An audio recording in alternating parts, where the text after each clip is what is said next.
Local legend, but the whip I got is foreign. Extraordinary, yeah, I feel like Alex Warren does. Please do not be calling me if it is not important. If I don't see no dollar signs there, then I'm ignoring them. Got a couple kids nowadays that I'm supporting. Turning down 100,000, I wasn't bored enough. Yeah, I wasn't bored enough. I'd rather stay at home, just the four of us. Knock, knock, knock, say hello to opportunity. Show them everything that I be doing, think it's doing me. Check, check, check, everything I do is to a T. And only other corner hitting hardest in the USC. Oh, Irish in my blood and all that money keep on doubling. I ain't tried to ball cause I ain't really one for fumbling. Made a couple M's, went gold, now I'm loving it. Drive through them all, can't stomach it. One time cause I had to prove it to myself. 2 times doing that for everybody else. 3 times just to put the trophy on the shelf. 4 times just because I couldn't, I ain't doing nothing else. Local legend, but the whip I got is foreign. Extraordinary, yeah, I feel like Alex Warren does. Please do not be calling me if it is not important. If I don't see no dollar signs there, then I'm ignoring them. Got a couple kids nowadays that I'm supporting. Turning down 100,000, I wasn't bored enough. I wasn't bored enough. I'd rather stay at home just now. Wait, second thought. Maybe take a trip down to Florida. Need to change the weather. Tennessee just wasn't warm enough. Son and everybody, they been eating out the formula. Everybody talking, but at least they ain't ignoring us. Ayy, reservations for 20 at Coast Show. Like that iceberg, I'm tipping a boatload. Got incredible friends, yeah, they froze on. Taking hits on the one like I'm Soto. Catalog multiples of double digits. Staring at the number like it's double vision. That's what happens when you trust the vision. But keep it humble for the juxtaposition. I changed my life overnight with a couple decisions. Stay working like there's somebody who's coming to get it. And don't get caught up in the talking and the public opinion. Yeah, I had different functions cause I'm functioning different. Ay, 1 time cause I had to prove it to myself. 2 times doing that for everybody else. 3 times just to put the trophy on the shelf. 4 times just because I couldn't, I ain't doing nothing else. Ay, local legend, but the whip I got is foreign. Extraordinary, yeah, I feel like Alex Warren does. Please do not be calling me if it is not important. If I don't see no dollar signs there, then I'm ignoring them. Got a couple kids nowadays that I'm supporting. Turning down 100,000, I wasn't bored enough. I wasn't bored enough. I'd rather stay at home with the 4 of us. Welcome in. Happy Monday, everyone. Welcome back to another New York Live session. Vivian Young in the house. What's good? What up, T. Callahan? All right, let's do this. Shall we? Shall we dance, my friends? Shall we dance? Let's go ahead and get into it. Hope you had a great weekend. And it is game time, baby. Back at it. Right back at it. You know, a little 1-2 day break, and it's back to work. Back to work we go. So feels good to be back at the desk, back with you all. Welcome in. We got a great day ahead of us, and we'll see what we can come up with. Stanky P, the captain, is here. NK Capital in the house. There he is. What up, Spidey? What up? It's gone. It's an uptrend. There he is. Uptrend in the building. What's good? All right, let's get into it here, man. Let me go ahead and pray real quick, and then we're going to begin our session here today and have some fun, all right? Y'all ready? Let's do it. Father God, I thank you for a new opportunity, a new day. Let us rejoice in it. Let us be glad in it. If there's anything that's happening that's trying to bring us down, Lord, let us pay attention to what we're grateful for and the abilities that we have here in front of us today. So we thank you for the opportunity to continue to show up every day and turn dreams into reality. So that alone is worth it. We thank you for the blessings that come straight down on this team, and we just give you the glory in Jesus' name. Amen. Let's do it. What a week, what a month, I should say. It's been a great month here so far. We did our monthly trade review this past weekend in the Clubhouse, and it's been a good month. Quite a few good trades to talk about, and now we got to get back to it here. So last couple days, today is Monday. It is the 29th day of June, and it's another day, another opportunity for us to be patient and disciplined and respect our playbook and our system, and that way it respects us. You know, there's a term in golf. It says take care of the course and the course will take care of you. So in this game, you know, take care of your playbook, take care of your system, respect it. Don't go against it too much, right? And that system will take care of you, my friend. So why don't we open up the news here? Let's take a look at what we got going on today. It seems to be pretty quiet. You got some news here with Trump, though, requesting some sort of a meeting that's going to take place tomorrow. So we'll see what happens with all that. But nothing too crazy here today. This will be the first Friday. So I think it's NFP Friday here of the month. So tomorrow, I believe, is the last day of the month. Yeah, June 3rd. 30th. Nothing going on here, but this is where we pop right into July. So we come into July, we got some Fed talks on Wednesday. Thursday, we should have NFP. Yeah, we're going to have it on NFP on Thursday. And I guess Friday, they're going to consider this the July 4th holiday here. So Friday, we kind of got somewhat of a bank holiday. The holiday is really on Saturday, but I guess they're going to, use it as a bank holiday here on Friday. So, either way, we'll be here. We'll be ready to roll. We got our playbook. We know what we're looking for, and we'll be ready to trade here. So why don't we jump into the technicals here? Let's do a fresh top-down analysis, and let's see what we can come up with on gold here today. Let's see what we can come up with here on NQ today as well, and we'll get on into it. Y'all ready? How's the music? Talk to me. Someone in the clubhouse, just let me know how it sounds. Oh snap! Philippe's here. What up, NV? NV in the house. What's up? Level up. Yeah. All right, we're good. We good? Perfect. Okay, cool. All right, let's get into it here. Let's talk about gold. We'll start on the daily chart here, and it looks like Friday's candle did end up closing bullish. So we did get a bullish closure on Friday. I don't know if we really closed back above here. It looks like we did. So we did close above. We still have clean range moving up to the left after creating that support, but we'll see. This could play a little factor here. We don't have any top wick on the current daily candle at the moment, so that tells me that this daily candle just kind of opened up with so much bearish volume it never even attempted to make a top wick, and it's just been running down ever since. Now we still are respecting the lows here, right? So we got nice lows that are sitting and they're all moving up nicely here. We haven't broke those lows at all, but at the same time, we don't really have much of a top wick. So let's go see what that looks like on the 4-hour chart. So 4-hour is really has been pushing down for a while, so we could still remain bearish, right? We did close below that range there to the left, therefore I think we can possibly see candles run into the bottom of that support level there at some point, maybe today. But if that daily candle wants to continue moving up, this is where we may see a support being formed, right? And I was actually anticipating that 4-hour potentially breaking the highs here, right, to kind of move up and create support for that daily candle to start moving back up now, right? Here's our daily flip. This is the previous daily candle. This is the current daily candle here. And, was maybe anticipating a 4-hour move like that today. So we'll see. We'll see. As of right now, though, we are starting to push back down on the 4-hour. Let's take a look at the 1-hour here. 1-hour just pushed up. I figured that we just had some volume push. I did take a buy off the 30-minute time frame. Didn't really get the best lower wick, and I think that's why we're starting to come down now. But volume coming in, we had perfect targets here, especially if you look at the 30-minute. You had a beautiful target here at 61, and then 15. You had some clean range to snag some partials or whatever at 64 there. So anyways, 1-hour coming back down here. So we'll see. Maybe the 4-hour actually does want to keep moving bearish here today. If that 1-hour candle closes very weak, bullish or even bearish in about 25 minutes, then we can probably anticipate that 4-hour candle, right, starting to move back down. But if we stay above, right, this 50 level, I think somewhere around here, if we look at the 30-minute, right, somewhere above this range, I think we may stay bullish for the most part, right? I think the sells are going to be the best anywhere below 40, 45 here. The buys are going to be good. Anything above 52 probably keeps price bullish and probably keeps us entertaining the idea of that daily candle moving up here today. So this is a bit of a no trade range in here. Let me just make it red here. So this is a no trade range for me today. Not going to take anything that involves that range right there, but anything above that is pretty clean. Yeah, pretty clean for the most part. This is our daily candle making its way back up if we do see a move like up to the north side there. And then anything below is also looking shmoney here today on this lovely Monday. So we'll see. I'm gonna stay myself out of the range and the red range in the middle. This one gonna make people sad today. Wah, wah, right? Very, very not happy.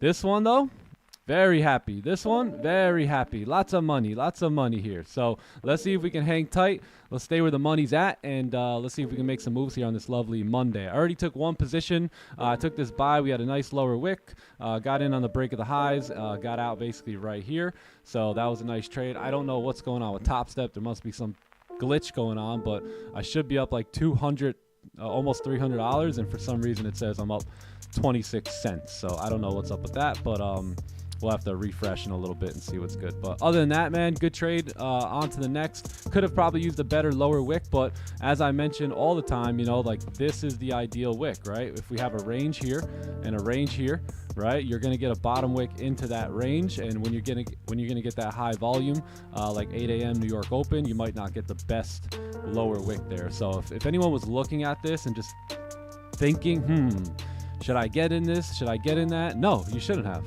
right? Because you should have instantly been thinking, okay, we got a lot of volume here. We shouldn't really get too much of a lower wick in this case. We just tapped into the bottom or the top of that previous support. I'm in here, right? So if you didn't have that thought process from the very jump, you're just not experienced enough to go after that at New York Open, which is totally fine, right? At the end of the day, it's so cool, right? It doesn't even matter. But I did take that. I did like the lower wick with NY Open. Felt we can cruise through this clean range right here. So I executed, and it worked out pretty well. But either way, doesn't matter if you took it or not. The session has begun here. So we still got plenty of time to look for opportunities here on this lovely Monday, and we'll get after it. So that's those are my thoughts on gold. The next buys may have to take place after a little bit of a pullback or some structure on the 15 minutes. So, you know, there's more clean buys above this level here at 40.64. And again, we can start to anticipate our daily candle moving up, right, to go ahead and flip bullish at some point if we do get closures above there. So that's pretty much my plans here so far moving forward, and we'll see what price wants to do. Cool. Let's see here. If we can get a nice little pullback, like ideally, I'd love to see maybe price not move up right now, but maybe range a little bit and do some sort of a fake out, maybe back in this range, come back up, close bullish, and then we could either look to trade the range, right, at a little bit of a smaller risk, anticipating that daily, or we wait for that candle closing above, or let's just say this candle here closes above the range. Then we can also entertain the idea of taking buys at that point on the 15-minute chart. So this would be your move up, your pullback, right? Support being formed, breakout, clean range to the left, price bullish on the daily, rejecting on the 4-hour, and then that could be the move right there. So just in case you wanted like a range 2, that's also your opportunity right there to go ahead and say, hey, I didn't like this range. This was range 1, right? Didn't really like that trade, but range 2, right? If we can get that, then we can anticipate that daily moving on up here. So this would be that range 2 area up here, and we'll see if we can get it. Cool. Yee. All right, lovely. So that's Goldie. If you guys took the buys, W. If you didn't, you know, because of those reasons, and awesome too. You know, if you stayed out because you weren't sure, you were supposed to do that, right? You weren't supposed to jump in randomly, hoping and wishing.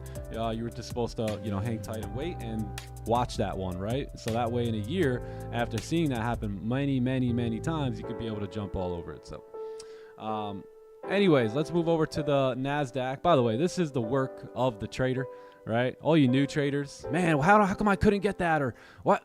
Dude, this is the work of the trader, man. You know what I mean? You don't come in here just the best, right? You got to learn, you got to grow, you got to watch, you got to observe, you got to miss, you got to have FOMO, you got to it's all part of the game. All right, all part of the game. So rest assured, my friend. All right, let's move over to the daily time frame on NQ, and let's take a look at what we got here. So we've been trying to move down on the NASDAQ for a while now, right? Kind of rejecting the highs here, pushing down, bunch of daily candles, just fighting through that zone there. Price did move down on Friday, so we still do have some clean range moving down to the left-hand side, right, on NQ. So we'll see what happens at this point, but daily candle, just the opposite of gold, right? Just no lower wick on this candle. So we know that could be, there's two reasons for that, right? Number one is the candle wants to come down later, right, and just kind of flip and do its thing, or number two, that there's just so much bullish volume in this candle that it couldn't even make a lower wick, right, on the open. So let's see what the 4 hours looking like. It looks like we're starting to come back into a little bit of a targeted tapped area. Let's see what that looks like on the 4 hour. Yep, there's our 4 hour target. I'd probably say, you know, this is a observation zone, so to speak, right, in this little area here for the 4 hour chart to really give us some clues on what direction price may want to go in. So it looks like we are starting to reject that area right here, which was a previous resistance and, you know, a very wick area over here. So let's take a look at the 1 hour. Let's see that rejection. So you do have a 1 hour resistance. We can probably move our 1 hour support down. We have a previous range that we were looking at. If we can get back below here, I think the sells will work out pretty well for the most part. We don't want to get too aggressive, right? Especially in that little zone there, because that could just be the 4 hour lower wick, right? So that lower wick can come in, be created. You don't want to get into any sells while that candle's creating that lower wick, because it could just turn around and shoot straight back up there. So I'd rather see the sells below 629 on the NASDAQ with some nice structure to it. So let's take a look at the 30-minute. 30-minute also has those ranges there. 15 should as well. So yeah, any sort of really move some structure, you know, like, so the 30-minute could look something like this, right, where maybe you get a push down. Maybe at some point it starts to create a little bit of structure, you get support, maybe a nice little move back up, we stay in that range, and then eventually resistance forms, right? And then we can catch the sells on that second break below this one right here. At that point, we'll have clean range to the left. You'll have a nice little piece of market structure formed, and then we just wait for our top wicks, and yeah, that's it. That's it right there. So that's the move. That one's got my name all over it, and that's probably the only one I'm taking today. So we'll see what happens with NQ. If we can get a nice little move down, resistance formed, clean breakout, I'll look to trade this clean range over here to the left-hand side. So cool. That's pretty much it. That's pretty much it. We'll see. I think the 4 hour is going to want to reject at this point and start making its way back down. So we'll hang tight. We'll wait on that confirmation, and we'll go from there. Cool. So yeah, 30-minute closures, 30-minute structure, I think probably going to be the best. We can work something on the 15 as well if we got some volume coming in. But yeah, that's pretty much the cleanest look right there. Yeah, then you got decent buys above 740 here. That'll break the 4 hour high, or almost break the 4 hour high. So yeah, that'll be good. That'll be good. All right. What's up, Simsy? How you doing? Sandman in the house. There he is. There he is. What's good? All right, cool. So we'll wait on Goldie. We'll see what happens with the NASDAQ. Probably entertain that a little bit more after the open. But yeah, we'll see what happens here. We got 2 minutes on the 15 closure. We got a 30 closure in about 17 minutes, along with a 1 hour closure. So we'll probably hang tight for that and get some more information out of these candles and go from there. All right. How was everyone's weekend? Did you guys have a good weekend?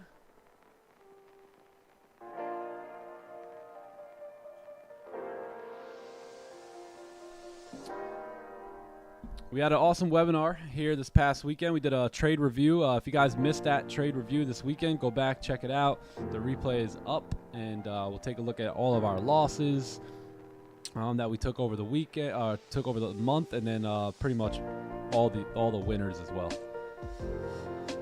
Yeah, had the best weekend ever. Okay. Good stuff. Good stuff. How can I help you today, my friends? How can I help you? Talk to me. Talk to me. How can I serve you today? Had a lot of learning and back testing. Awesome. Incredible, man. Incredible. Had a busy weekend, Sandman. Yeah? We're going to have a webinar on July 4th. We are not going to have a webinar on July 4th. That's going to be, we're actually going to skip that one. Yeah, and then the following week, I believe Rafi's coming in hot. So be prepared. Man's got a lot to talk about. First day on my eval, just bought it yesterday. Okay, great. Let's get it. Let's get to it. Let's get to it. Yeah, so no webinar this weekend. You guys enjoy the holiday and all that great stuff. We'll come back the following week and run it. Trade reviews, reading, watching. Nice. What books are you guys reading right now? Anything good? Anything good? When to ignore the support and resistance on the 15. Typically, if those are wicks during high volume time and the 30-minute is giving you the idea, that's the best time to ignore them. Best time, best time. Lots of volume. You know, you want to see volume because you want it to be some sort of wicks on the higher time frame, knowing that with the volume coming in, the wicks should be filled. The Power of the Subconscious Mind, amazing book. Really good one. Oh, wow. 2 people in a row reading The Power of the Subconscious Mind. What's the chances that happens in the chat? Got bit by a spider. Not once, but twice. Yo, dude, there was a spider in my garage. I was like, whoa. I was ready to kill him. But then I was thinking, you know what? Homie's just chilling. You know what I'm saying? Man, just trying to live his life. Actually, he's probably just cleaning up some dead bugs and, you know, doing me a favor. So I actually just let him rock. I just said, you know what? Let me put the chancleta down. We'll put the slipper down and let homie just go about his business. Still finishing up The Magic of Thinking Big. Awesome. How to Win Friends and Influence People. Another great book. Really, really good book. I've probably read that book about 10 times in my life. Such a good one.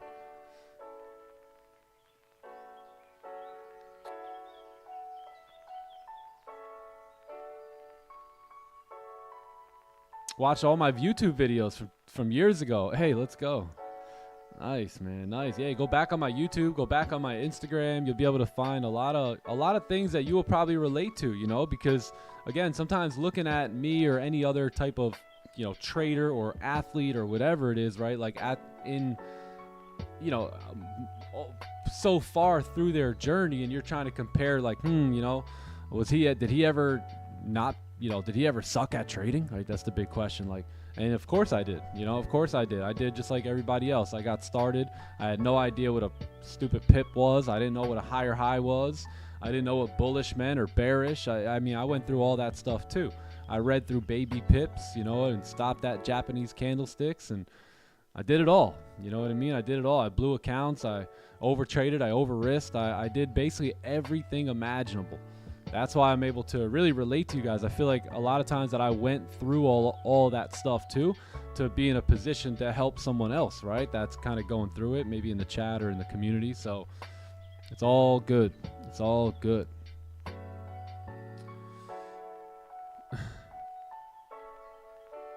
You deserve to be rich. Thank you, Bands Counted Up. I appreciate that. And there's that book, You Deserve to Be Rich. Yeah. That one. Yeah. Yes, sir. Who is that? Bob Proctor, right? Bob Proctor.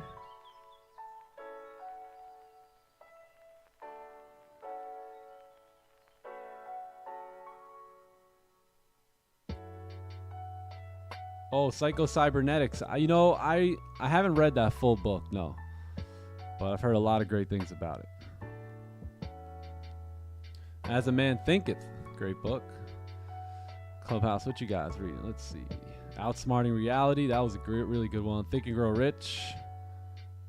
Manifestation. Oh, Manifesto. Nice. Okay. Think and Grow Rich. Awesome.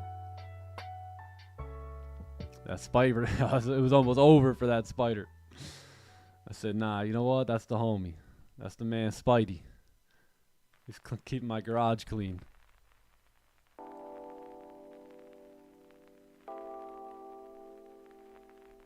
Yo, I love that, Gary. Let's go, man. Makes a big difference.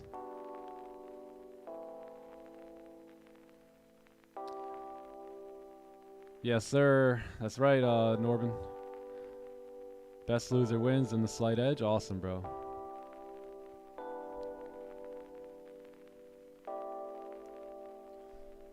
Atomic Habits. Let's go.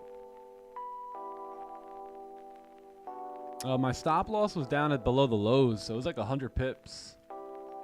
It's like a 100 pip stop. Yeah. Book of Enoch. Let's go. Let's go. 6 Pillars of Self-Esteem. I don't think I've ever read that one. Keeping the garage clean. Yeah. You know, I don't mind a couple spiders.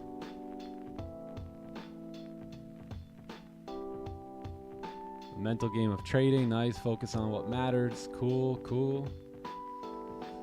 Spider's gonna keep the nasty bugs out. You know what? That's what I thought. I say, you know what? Let him live. All right, let's see if we can get a little range going here. And then I do like the buys back above. I mean, we can anticipate that daily candle starting to make its way back north here today. 4-hour candle. Remember my idea about the potential 4-hour candle creating support today. So could we potentially catch a ride up based off the idea of that 4-hour moving up, pushing the daily up, and then maybe even eventually that daily candle flipping bullish today, right? Something right here. We did close above that range to the left, so we do have clean traffic up here as well. So anything can happen. Anything can happen. Rich dad, poor dad. Let's go. Let's go. Do I always target 100 pips? No. Nope. Pretty much, I just wanted to keep my stops below there because that was ideally the most logical, most logical place to put it. So if that was 40 pips, I would have had a 40 pip stop. If it was 80, I would have had an 80 pip stop. So whatever it was, it was. I don't really get too caught up in the amount of pips or anything. I just get, tied into the structure. And same deal with my TP. I had a 100 pip stop. I took profits at I think about 68 pips or something right here, and that I don't mind that. You know what I mean? I don't mind doing that. That's what a 0.6 R on the trade, and that works really well for me. So yeah, I just pay attention to structure, right? In this case, stops are best below here. In this case, TP1 is best right here, and I think I had TP2 up here on this 15-minute resistance. I forget where it was, but somewhere up there, full TP. So yeah, that was pretty much it. So I'm very big on structure, right? I don't really want to say, hey, so let's say I'm going to take the trade and I know that my stop loss, let's say I'm going to take a buy position. Let's go here. Let's take a buy, right? So let's say we got a breakout here, and I'm getting ready to take a buy now. So candle's coming down. I know that the best place for me to put my stop loss is here. Right now, I don't know how many pips that is, right? It's never like one size fits all. So let's just say it's 100 pips, right? So I have to keep my stop there. Where if I just had a fixed stop, right? So say, you know what? I only risk 50 pips. Well, then that 50 pips, I'm probably gonna find it somewhere around here, right? So that really wouldn't make that much logic, right? I mean, in this case, it would, because you can kind of tuck it below the range, keeping current candle stops. But let's say like that range wasn't there, right? It was just the range was somewhere down here, all right, off the support. Me keeping my stop loss right here, it just doesn't really make that much sense, right? So, or some people I know, they keep a fixed 20 pip stop. So that means if they're going to enter here, right, their stops are going to be sitting right here, and that really just doesn't make any logical sense to me, right? Where it's like you just keep it fixed. I'd rather look at structure, right? Make sure, hey, my stop losses and my TPs are all going in line in structure. So that means like if there's a support here, right, I'd rather keep it under that support, right? That way it has the best chance of surviving, because that bullish candle can still come rushing down here, right? And make a better lower wick and knock out all those fixed stop losses, and then I just survive, right? Because anyone using the structure of it all survives. So sometimes that stop's going to be 100 pips, sometimes that stop's going to be 50 pips, sometimes it's going to be 80 pips, sometimes it's going to be 73 pips, right? None of that really matters to me. It just the most valid spot is what matters to me most. So the performance of my trade here can have the best chance of actually doing what I feel like it's supposed to do without having to worry about such a tight stop loss on my trade. And what I see a lot of futures traders do, Forex as well, is they'll get nipped there and then they'll get back in. And then it'll be another little 50, 40 pip stop. And they'll get nipped there and they'll get back in and nip there and back in. And maybe they do win the trade, but they've spent so much money on fees, right? They did it in such a unorganized manner that I don't know. I'm just not cool with doing stuff like that. So yeah, I'd rather do it right the first time instead of trying to get in and out and in and out and in and out, just trying to get, a small loss or whatever. I don't mind taking a big loss. I don't mind taking losses at all. I know that they're part of this game, and if you want to survive in it long term, you're gonna have to be cool with, taking trades at a lose, right? So I'm not really trying to shy away from losses too much. Therefore, I'm not really nitpicking my trades and trying to keep the tightest, littlest, smallest losses, you know what I mean, to come around. Yeah, hopefully that helps. So I like to just really tie everything to structure, because when I use structure, then I have basically a reason, right? I have a reason. I say, oh, well, you know what? That's okay. I have my stops under there. Price hit those stops. I can be okay knowing that the structure got hit. But if I'm like in a trade and I'm just getting nervous about it going against me and I close, like that's such a like just an unorganized loss, right? That I really just don't like to be a part of. Yeah.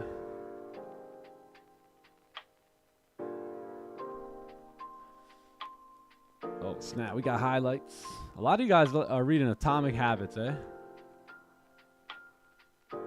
It's a good book. I enjoyed that book too. Only Pips in the house. There he is.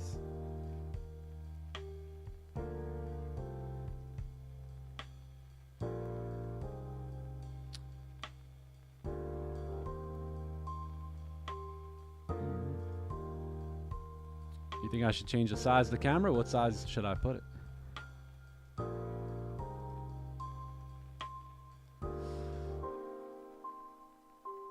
Is this big enough? Is that one big enough? How about we just do that? And then I'll let you guys know. I'll be like, yeah, we'll be chilling here. And I'll be like, yeah, we'll probably get our closure in about 30 seconds. All right, guys, I'm going to line this up. I'm going to take this trade right here. I'm getting in right here. All of a sudden, you're like, yo, hey, bring that screen back. Bring that screen back.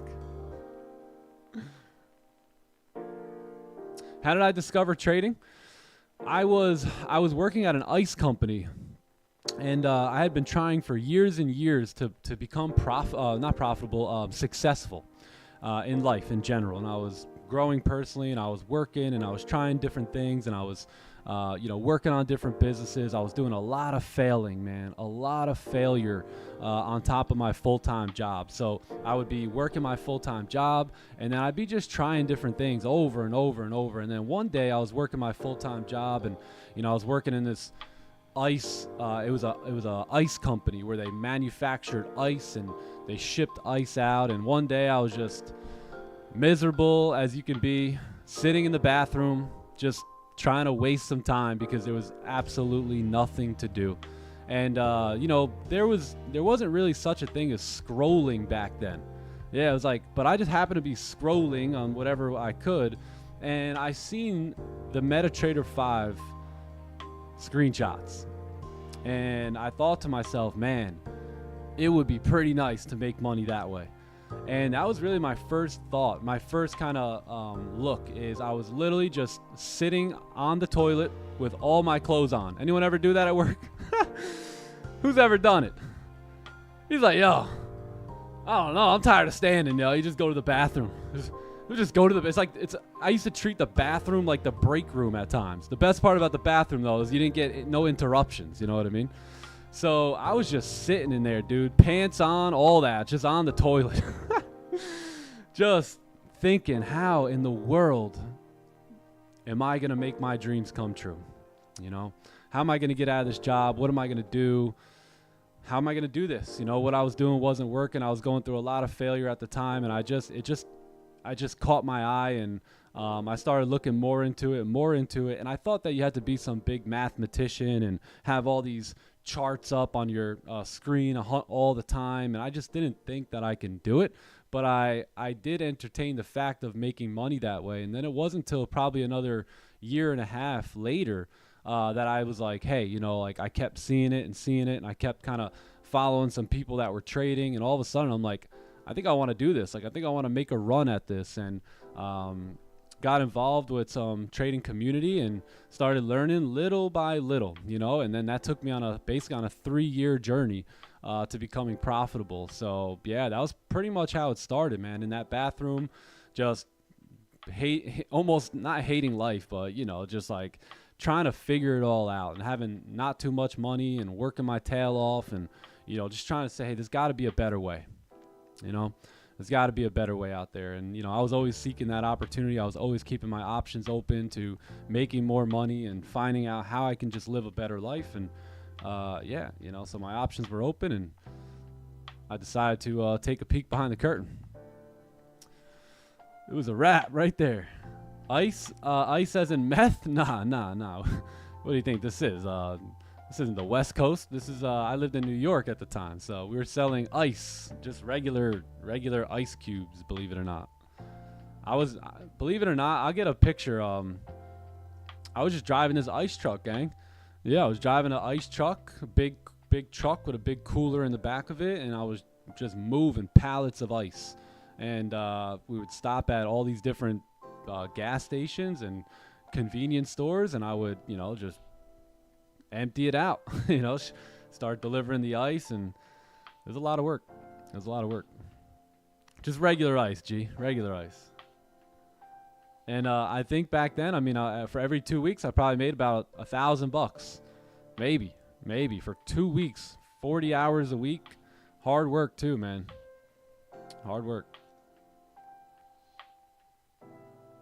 I got to tell Anna to send me a picture. I'm pretty sure she has a picture of the ice truck.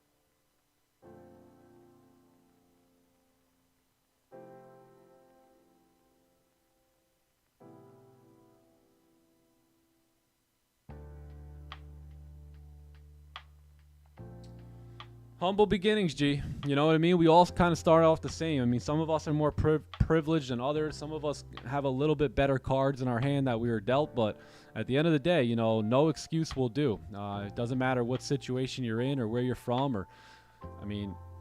People have made it out, right, of worse conditions. So, you really got to dig deep and know what you want. Make sure you understand what it is that you want, what it is that you're after, so that way you're willing to put in the work every day. If you're just here because you think it's a cool thing to do, once you run into some adversity, it's not going to be that cool anymore, right? But if you're here because I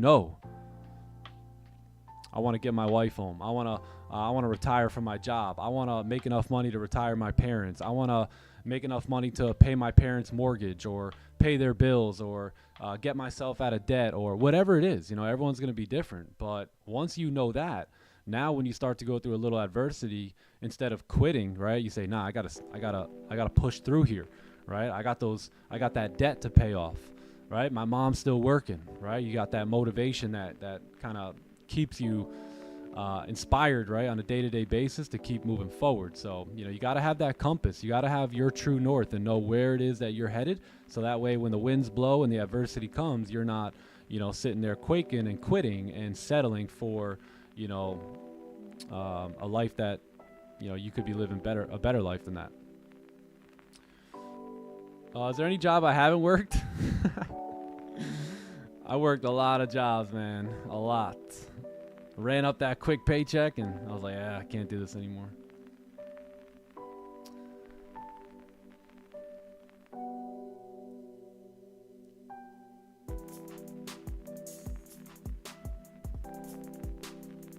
Nick's ice truck. It was a little bit better than that. The owner was definitely around. The owner was such a great guy. He was like this guy in his 80s and really, really popular around town. And yeah, they paid cash and all that. I remember. I'll try and get a picture for you guys in a little bit. But even then, you know what I mean? Even then, I was bumping success podcasts, success audios. I always took these driving jobs simply because I could be out on the road doing my thing by myself and consciously, putting the right things into my mind. So although I was working a dead-end job and I didn't have a lot of money, right, I still had the ability to get out on the road and start listening to personal growth and development talks and seminars and all that stuff. So one thing that I always did was I always focused on the real mission, not the job itself, but the mission. And I just used different jobs to help me, get closer and closer to that vision there. All right, we got a 1 hour closure. We're moving on up. No bottom wick here, so nothing. For 15-minute, got to close above. I think if we can get a 15 closure above, though, we're looking pretty good. I'm a little upset, a little salty that we didn't come down for that lower wick. So we might need that on the next candle, but we'll see. Yo, what up, Pablo? Yeah, the second range buys were here, so it would have been nice if you can get the buys in this range right here. So if this is your first range out of that chop, so if this is the chop right here, the consolidation, this will be your first range out, right? And then your second range would be above there. So a nice clean traffic to the left, daily candle possibly on its way back up, 4 hour possibly trying to make support, and 1 hour probably, trying to move up here as well. So let's see if we can get that lower wick though. That'd be perfect.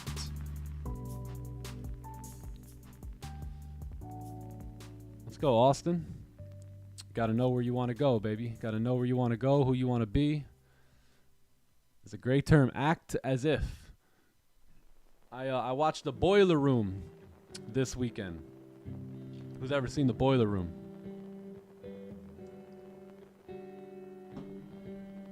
First time I ever seen it. Oh, you're in Tampa. Going back to South Carolina though? Nice. Let's go. I think my time in Tampa has officially ran its course. So we'll probably look for opportunities to move out of Tampa at some point here in the next year.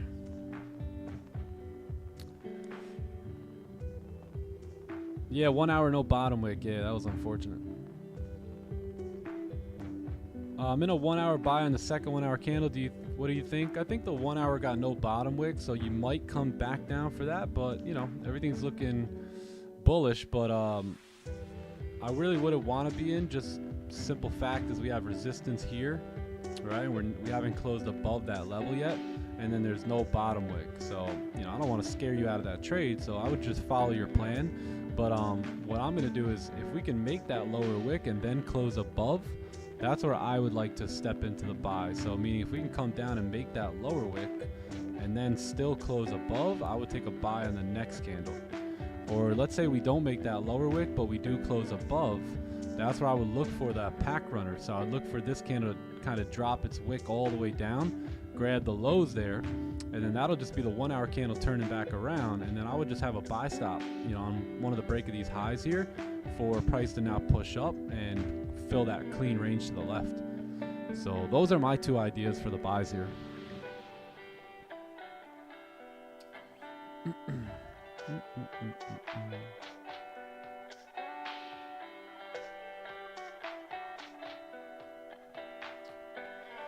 I'm in my movie era. Yeah. I watched Inception. I watched The Truman Show. I watched what else did I watch? The Boiler Room. Did I watch something else? I think I might have watched one more. He's on a roll. Kid's on a run.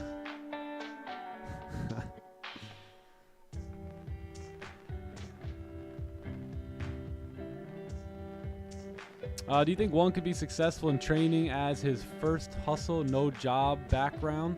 I think you probably need a job. I mean, you definitely need some money coming in, because money is the fuel to your trading success, right? So whether that's money that you're just putting into a live account, or whether that's money that you're purchasing funding accounts with, I think you're definitely, I know you're going to need some money to be able to do all that. So not having money is going to be tough, right? Because you're going to need that investment. So what I would do is I would find a good job that you can enjoy doing. Ideally, if there's anything that you can sell, right? Sales is going to be your best bet, because in sales, you're not going to be trading your hours for dollars. You're going to be making money off of whatever you can produce, right? So if you are someone who's going to be successful, then that should be good news to you, because you should be able to grow and commit to producing, right, as an entrepreneur.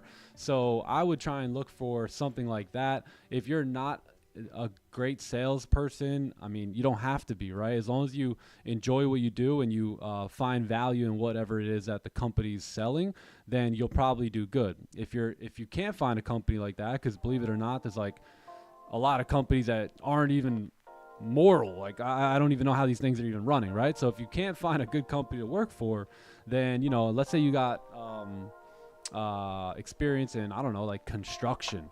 Try and do some construction or something where you can make a good amount of money per hour, and then be able to kind of trade while you're not working. So yeah, try and find a good job, and something that pays well. It doesn't just like ruin your life, and then start trading on the side of that, and then do that for like a year.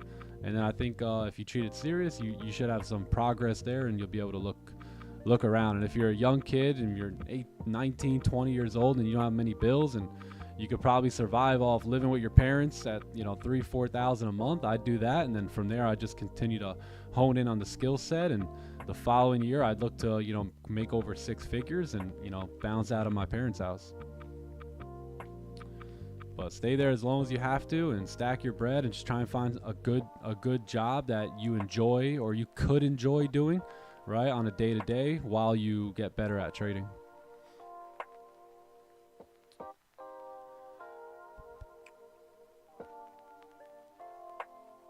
Uh, 4 hours bearish. Why did I take the buys? I like the idea of the 4 hour coming back up and creating support here. I also like the daily candle coming back up as well to move bullish. Plus it was NY open, and I know at NY open it's likely to fill the range here. So, you know, notice how I didn't hold on to this forever. Basically I filled the range and got out.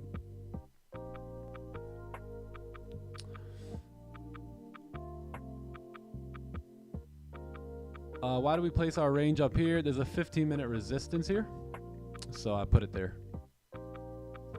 Yeah, now we got a nice little range forming, which is good, right? We want to see a little range forming. That way, you know, this isn't so overextended by the time it gets above here. We got a nice little range that we can break out of around 930 possibly. So let's see if we can come back down for that lower wick and then close back above the range, and then the buys will be looking good here. More buys to come.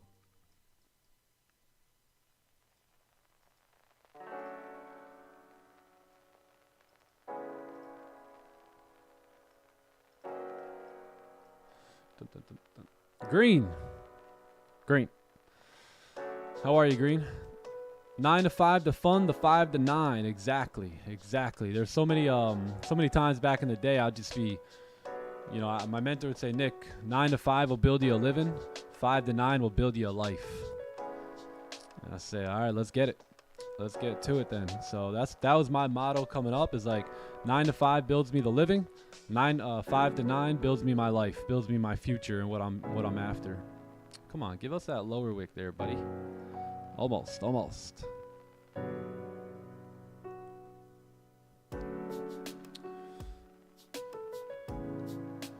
What are my thoughts on getting a university degree? I think if you're going to use it, why not?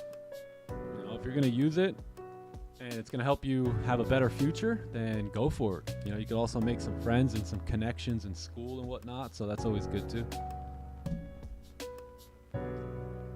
Do some networking.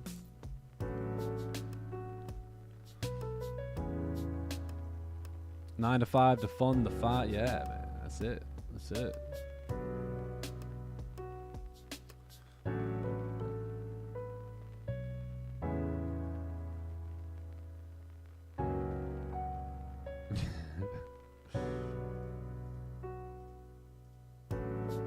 All right, let's check out Zoom here. Let's see, the boys are here. Johnny Gems, the Viking is here. What's up, Rich? Sir. What's up, Adrian? What's up, man? Sherry? Good to see you, Nick. Yo, Positive Mind. Eric P. Mr. Gary. Grand Rising. DJ Scratchers. Squiggity. You want to get a haircut at the club? Holla at your boy. All while getting a trading signal called for you.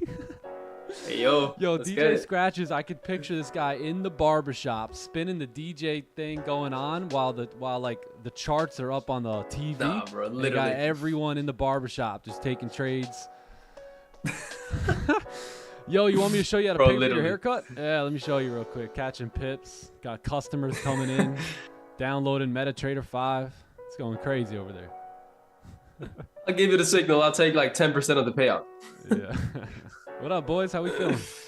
Welcome. What's up, man? Feeling phenomenal. That's goody. How about you? Y'all's weekend. Great. Absolutely incredible. Yep. Nice. How about yours? Yeah, what movies did you watch? She said what? Yeah, I watched Boilers? Boiler Room. Yo, you guys gotta check it out. Boiler Room. Great movie. Is it good? Like, is it better than Inception and? I mean, it's different. It's like a trading movie. Oh, kind of like Wolf of Wall Street. The Boiler Room. I've never heard of that one. Johnny Gems. Well, gotta watch that. Yeah, that sounds pretty good. It actually does. Yeah, I gotta We watch should that. watch it at the meetup. No, I'm just kidding. Just sit there. All right, so we got no closure above, so possibly we can get this here for 9:30, right? Where you grab the low, and then you come back up and close above, right, at 9:15. Literally. And I think, I'm sorry, with the 9:15 candle. And then if that's what price looks like at 9:30, I'm gonna have to, step myself into this buy position right here. Absolutely. Yep. Yeah. Same idea here. Gonna have to. I don't have a choice. I got no choice. Literally no choice. Yeah. What'd you guys do? Anything today? London, New York, pre-New York, anything? Asia? Bro, that London, no trades here for me either. That London, it pushed like last minute. You see that breakout up there, the 15 at 4:30, right there. This one? Yeah, that thing just drove down last minute. We wanted that closure right below, but it kind of felt like off the range there. Yeah. No, I mean we're on stream there. We're just on Discord, so we always like talking after. Yeah, if anything. I gotcha. Yeah. Yeah, a little choppy during the open, huh? Yeah, bro. Yeah, really. We had a range there. Yeah. All good. But yeah, it was nice. Some took it, some didn't. Keep in mind, last day or two of the month, so you got that, but we should be good to close strong here. And yeah, man. Yep. Bro, there's some like glitch on top step. My profit should say I think it was like 280 something. It says 26. Yeah, I know it glitches sometimes. You try refreshing at some point. I think that works, but yeah, I just did. It's weird. Those buys like money, bro. You took nice job. Yeah, they were good. Not the best lower wick, but like we always teach, that if that wick can come down and tap that zone in which it left, right? Especially at NY Open. So things are a little different at NY Open or New York Stock Exchange Open or London Open, right? Where maybe on a different time I might wait for a steeper wick here, but yeah, I figured let's go because gold has been not giving the greatest wicks, and New York Open, I'm like, let's go. I honestly think it looks money. Yeah, I stayed out though because the 4 hour was bearish. Yeah, that was why I was bearish there.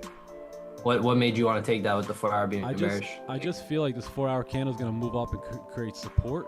So with the daily being so bullish here, right? Just anticipating this candle starting to move up, and the way that's going to happen is that 4 hour candle's got to go, right? So in order for that 4 hour candle to go, we got to get some sort of a move on the lower time frame. So I thought that could be a good idea there, and we filled the range, which was my main purpose, right? But yeah, we didn't even end up going after that, so just drove right into that 15-minute resistance, and that was it.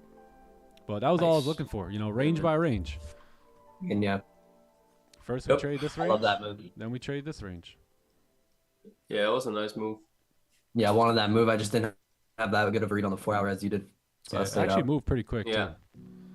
I wanted that too. I wanted to see like just the re-break off the low, but I mean it's all good. There's really nothing. Yeah. Let's go. Yeah, especially with fall berries. Journey. Love it. Kids might be too young for that movie. They might. They should be good. They get the point. It was such a good one. I really liked it. Man, back in the 80s. Sheesh. I don't think I would be able to trust someone calling my phone and saying, "Hey, we got a great stock, and put 10 grand." Like, I don't think I'd be able to do that. So I'm happy that things aren't. The internet has its pros and cons, but at least one thing. I mean, there was a lot of scamming on the internet. I'm sure when it first came out, there was that point, but now you're really not going to get scammed. Like if you go to charlesschwab.com, like chances are, you're not getting scammed. Back in the day, bro, anyone just call you up and be like, "Hey, I got this stock." That's wild. It actually is, I can put you in at 9, take you out at 15. Nah, bro. Imagine calling to get called in for an order or something. They were saying the average stock. I mean, they were really salespeople. There weren't even traders. They were salespeople, and they would make like 700 calls a day. That's crazy.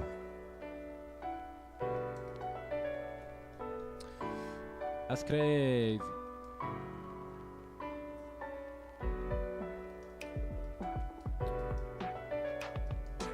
$700 a day. Yep. A lot of calls. I forgot what Me and my brother Joe, we used to work at this another job of mine. This is actually my last job, believe it or not. We used to work for this corporate sales company, and we probably made yeah, I mean, I'm sure we made close to 700 a day, probably 400 to 500 a day, at least. But we were also the top sales guy in the company, so we were probably out working a lot of people. Bro, you have no idea. Drain you mentally? Oh my goodness, my God, my brain was fried after that day. It was honestly depressing, very depressing. And in the wintertime, the air condition would be, on the summertime, the air condition in the building would be on blast. And then when you go outside, it was like extremely hot out, and it was just miserable. But that was the last one. You know, I was thinking about going back and throwing the corporate window was like the building was like a big glass window. I wanted to throw some eggs at the boss's window, but I was like, forget it.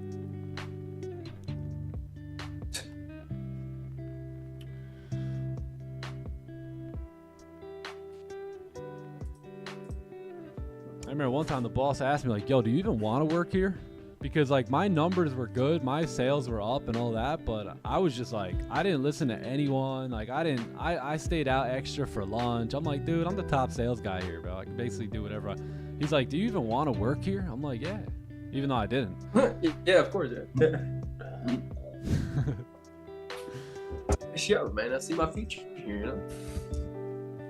I remember I needed that job so bad, man. I went to that job in my New Yorker, my blue suit, white shirt, red tie, brown shoes, brown belt, as clean as a whistle. Bam. It was so easy for me to get jobs.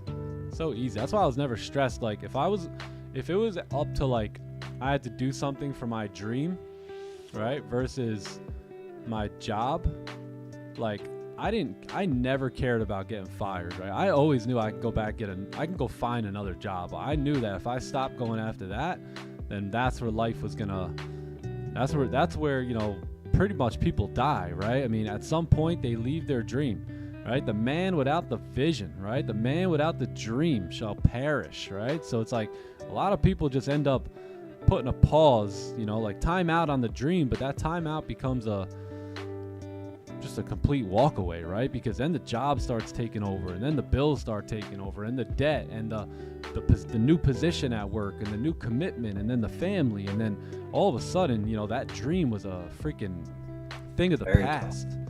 You know, it was a memory that you thought, and then this when you're old out in life, and you think, man, what if I would have went after my dreams? You know, so I just never wanted to be that person. So anytime it was time for Nick Stewart to make a decision on whether or not he should go 7 hours away on Friday, Saturday, and Sunday to a personal growth and development conference and I had to take off those days from my job, and my job said no, I did it anyway. I really didn't care. I did it anyway. And I said, hey, look, I'm not even asking. I have to take these days off. And if they had a problem with that, then I was gone. You know, if not, then I'd be back on Monday, right? But I was always willing to. And I'm not saying you should do this, by the way. I'm just saying what I did, right? I was always willing to make decisions that were going to be for my future over, you know, my present, you know, over the present moment in the here and now. So, yeah, got to do what you got to do. But, yeah, you know, it's all of a sudden you put that dream on the back burner, and it's like you forgot all about it. Now you're 40, and you're like, whoa. Wait, didn't I have a dream of this or that when I was in my 20s? What happened? Where'd the time go? So you don't want that to happen to you. Would a 30-minute inverted celery change your bias? It might. Yeah, I think so. We got a nice wick to fill. 4 hours still technically bearish. Close below the range. Daily, you know, is whatever. Possibly. Were you talking about the inverted celery? Yeah, like on the 30 to potentially take take this sell here moving down. Yeah, we'll see. We got 5 minutes, so we'll see how things turn out here. but the range isn't really the best where we are. Yeah, no, kind of a small range. Let's see what the compared to stops pips are looking like. 45 pip range down there. Yeah. 1 hour looks great. 1 hour, but Yeah, it the really thing does. is that it really does. It looks good to move down. what's the chances that Lose this money. 1 hour candle waits for an inverted celery as opposed to 9:30 coming in, and this 1 hour rips down and just really creates resistance, right, for 10 a.m. to move itself down too. Max, bro. Again, like 9:30 candle probably might be the biggest candle here in this session. So Yeah. I agree. yeah. Yeah, so we'll see about all that. It's a little choppy on the 15, but you know we might be able to work through that, right, at 9:30. So. Yeah.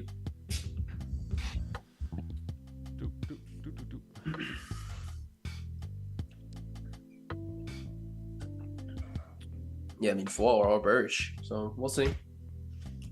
What do you think about a daily no top week though? Well, there's two reasons. You know, it's either got so much bearish momentum that it just doesn't even want to come up, or maybe it does. Yeah. But right now we're kind of seeing some rejections here. So I was really thinking we could start going from 8 a.m. on, but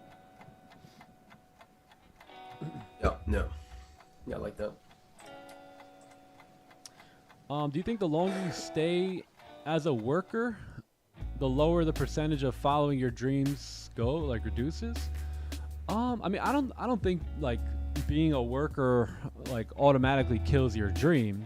But I mean, I do think the longer you stay comfortable, right, the easier it becomes to forget what you were called for, and that's by design. You know what I mean? Like they're gonna make you comfortable. They're gonna give you, just enough hours to make just enough money to where it's good enough to stay, but not bad enough to quit. And they'll give you a little cubicle, and they'll say, hey, invite your kids. And you go, really? They go, no, not your real kids, like pictures. You could put pictures of your kids and your family here so it feels Crazy. like you're at home. We want to make you as comfortable as we can when you come to work for us here, right? So that's the issue that you run into, is that all of a sudden, things begin to get comfortable, right? So that's kind of where the trap is. So I mean, look, I don't shame anyone for working, especially if you have bills and kids and a family and a mortgage and real responsibilities. It's not a weakness at all. It's a responsibility.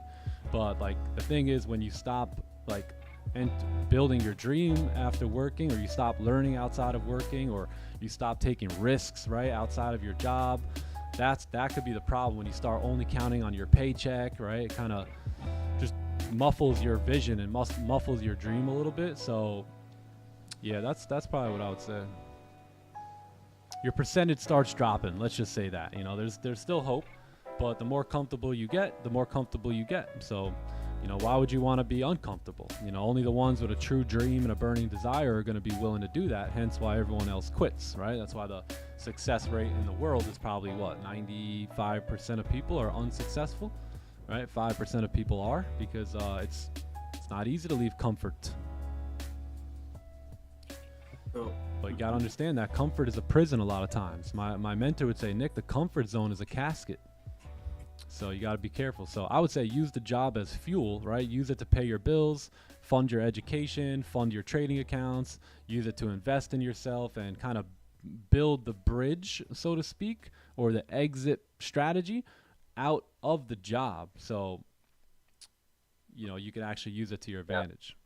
I think that's money advice. And that way, when you do that, the dream stays alive, right? The dream doesn't die. You're on the mission. So, yeah, that's what I would say. Yeah, great advice, bro. Yeah, that sounds good, man.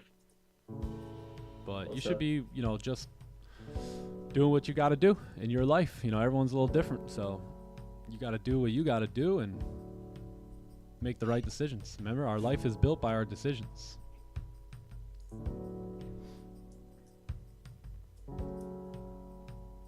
That's why when I can look at people and I don't even know, I can know all their decisions just by looking at them a lot of times, because your life will show how you make decisions. You can't hide it. And the thing is, successful people, aware people, right, aligned, and people who are actually awakened, they notice that's the things that they pick up on, right? So they'll see your decisions through your life. And that's why a lot of times you can't get by successful people. You can't lie to them. You can't try and get around them, because it just too smart, right? It's too awake. We're too awakened to understand that. We know what governs the laws to success, and we know whether or not one's following them based off of their life, right? Your life is a mirror of the decisions and thoughts that you make, so it's very easy to spot. So when you think you're fooling people, you know, you're really not, buddy. You're really not. You're not that guy, pal. Trust me, you're not that guy. All right, we close a no bottom wick, so that's going to keep us bullish here for the most part. Unfortunately, 945 bullish. 930, but I got nothing on the menu at the moment, so can't really buy here, can't really sell. So just going to have to wait on 915. Literally, bro. You mean 945, right? Yeah, 945, nice support. Yeah, that'd be great. So maybe we could see something like this at 945, either I'm sorry, let me grab a bullish color.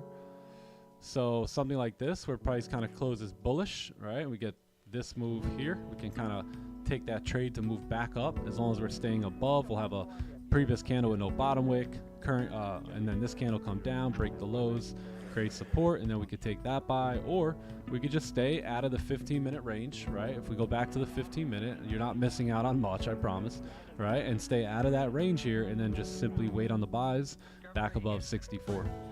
Because I think it's clear that we're ranging right now. That's yeah, we're so clean above. Yeah. And below. 64 clean. Yeah, 64 mad clean, man. And I think you get better correlation there, right? You get that range 2 breakout, right? You get the 1 hour, 30-minute closures. So I think that's best. True. Facts, bro. Full hour closing up support too. So we could be pretty bullish after that. Yo.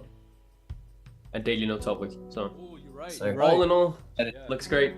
Yup, that could set things up very nicely. We get that, even if we can't get in at 945, we at least get a bullish 4-hour closure possibly, and then we can really get aggressive on the buys above. Yep. Money. Patience, fam. That all requires patience. Yeah, did you guys watch did you see the webinar? I did not actually. Bro, by mistake, I pulled up a trade. It was like from like 2 years ago. The number on the side was like 2,300. It was so funny. I'm like, wait, wrong picture. What? Are you serious? Yeah, it was like saved on my. I was pulling the picture off my pictures from my computer, so I guess it was just I just picked a random one by mistake. Dang, that's funny, bro. Like 2,300. Wow, bro. Again, I'm thinking too. Like once I popped the trade up, I'm thinking, wait, what trade was this? Yeah. I don't even remember this trade. I'm trying to remember it, and then I look towards the right-hand side. And I'm like, nah, this picture is in here by mistake. Yo, chat, what'd you guys say? You guys probably, what the heck? Chat was, yeah, they were like, yo, 2,300. I'm like, 2,300? Like, 2,300? Like, what? I think our stop loss was like 20 pips or something on that trade. Remember that? Damn, funny. Good times, man. And how was the webinar? I was driving home during that time. Yeah, I didn't get to watch it. It was good. It's up on, it's in the database now, so if anybody wants to go watch the replay, you guys can check that out. Pretty awesome. Good, pretty insightful. Any like takeaways for the month of June that you guys kind of went over? Any takeaways, chat? What do you guys think? Little key takeaways, chat. Like, what do you guys got? Like, nothing crazy, just little keys.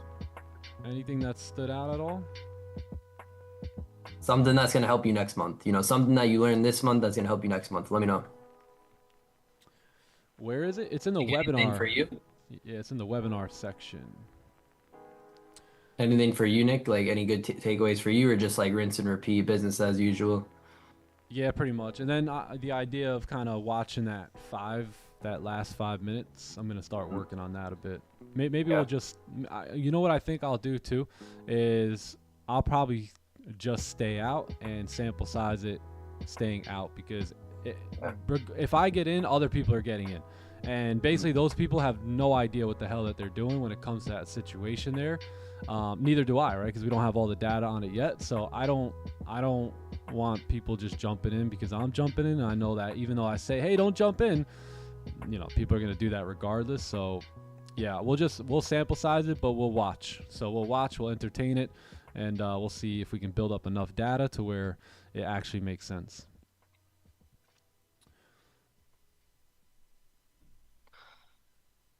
Nice chat. Yeah, good takeaways. Yeah.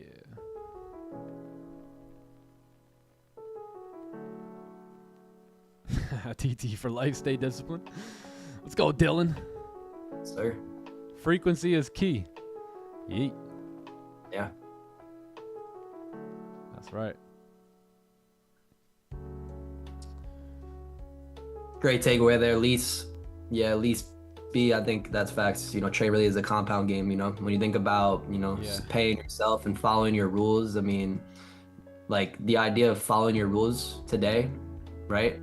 The compound effect will work on that if that is your main focus every single day. And that compound effect, right, of just following your rules, like that's the W, right? Because we don't have to be right or wrong when trading our edges. We just have to be consistent with them for the odds to play out over time, right? So it's like the W in the day is us being consistent to the rules that produce consistent profits, right? So you stack those W's every day, right? You're gonna have a bunch of W's.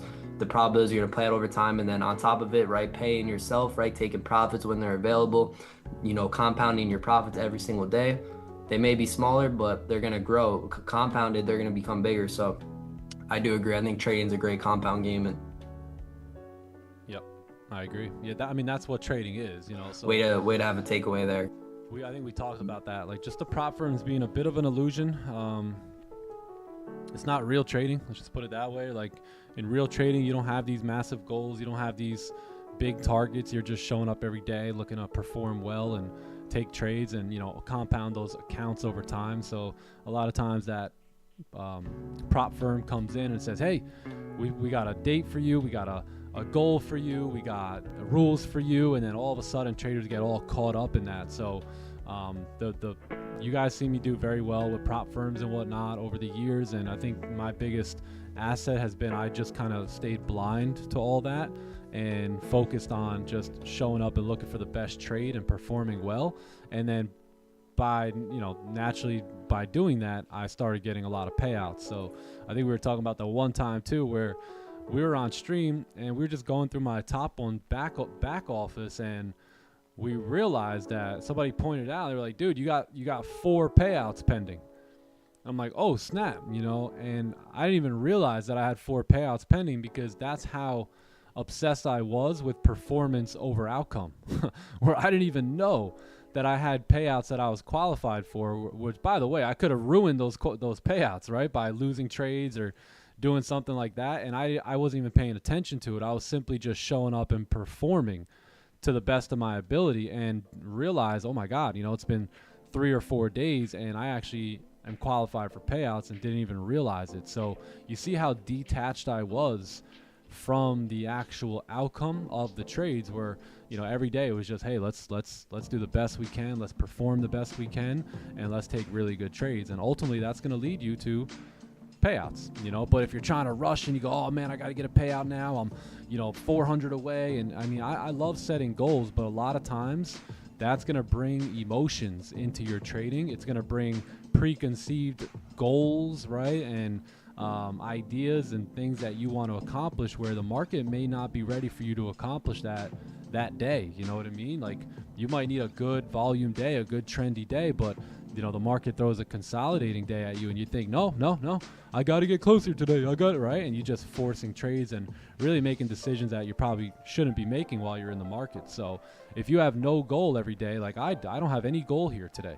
My only goal is to come here and observe and just wait for a good playbook setup to show up. It doesn't matter how much money I make when that playbook setup shows up. I don't care how many pips I get. I don't care what the size of my stop loss is. None of that. There's no reason to think about any of that right now, right? Once the setup shows up, I'll start looking into that. But at the end of the day, I've got no mission here today. I've got no goals. My only goal is to perform the best I can and wait for my playbook setups to show up. And if they show up, right, then I'll take a trade.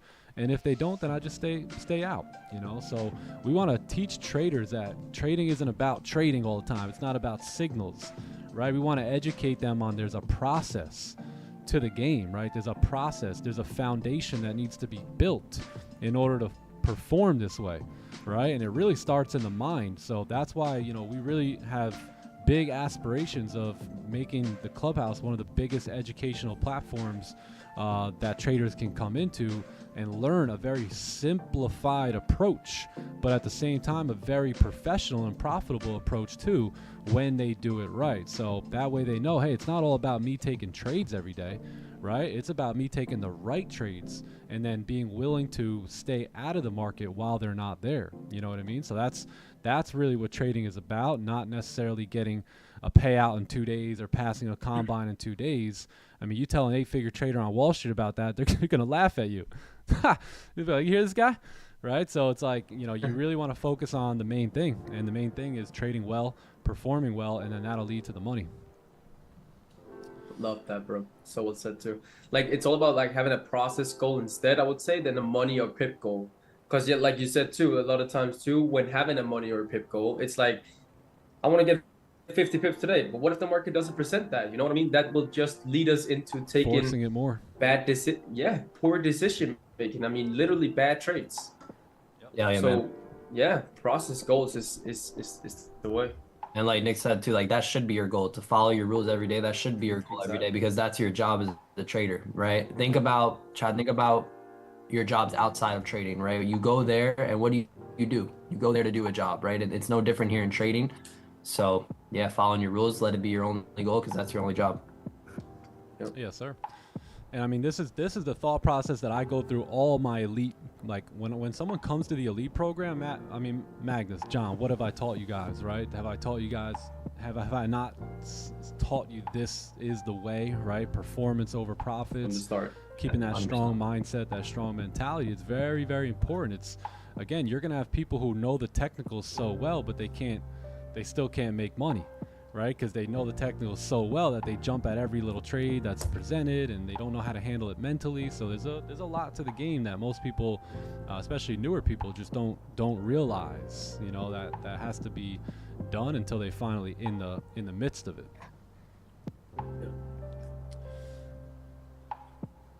But yeah, if you guys focus on performance, if you can really work on that, right? Just focus on And I get it. Look, you need money. You know, your situation in life right now is like, dude, I get all that, but I need some money, like, real soon. And trust me, I get all that, gang. And that's where you have to do it anyway, where you have to focus on performance over profits anyway. You don't think all these other traders need money? Yeah, but they're going to force the results to come, and then that's going to force them out of this business. Right? So I get it. It's hard. You know, you need money now, and, you know, you're talking about being patient and discipline. It's like, dude, I don't got the patience. It's like, well, then you ain't going to make money here, right? Because you're going to need that patience. So trust me, gang, I get it, where you're in a tough spot and, you know, you need this account to get past, and but I'm telling you, if you just focus on the performance of every day, you will get what you're after, and you will probably get it a lot sooner, right? The way that you're going, you may never get it. I got to get it. You're so attached to it. You got to detach a little, focus on performance, and let those results come to you.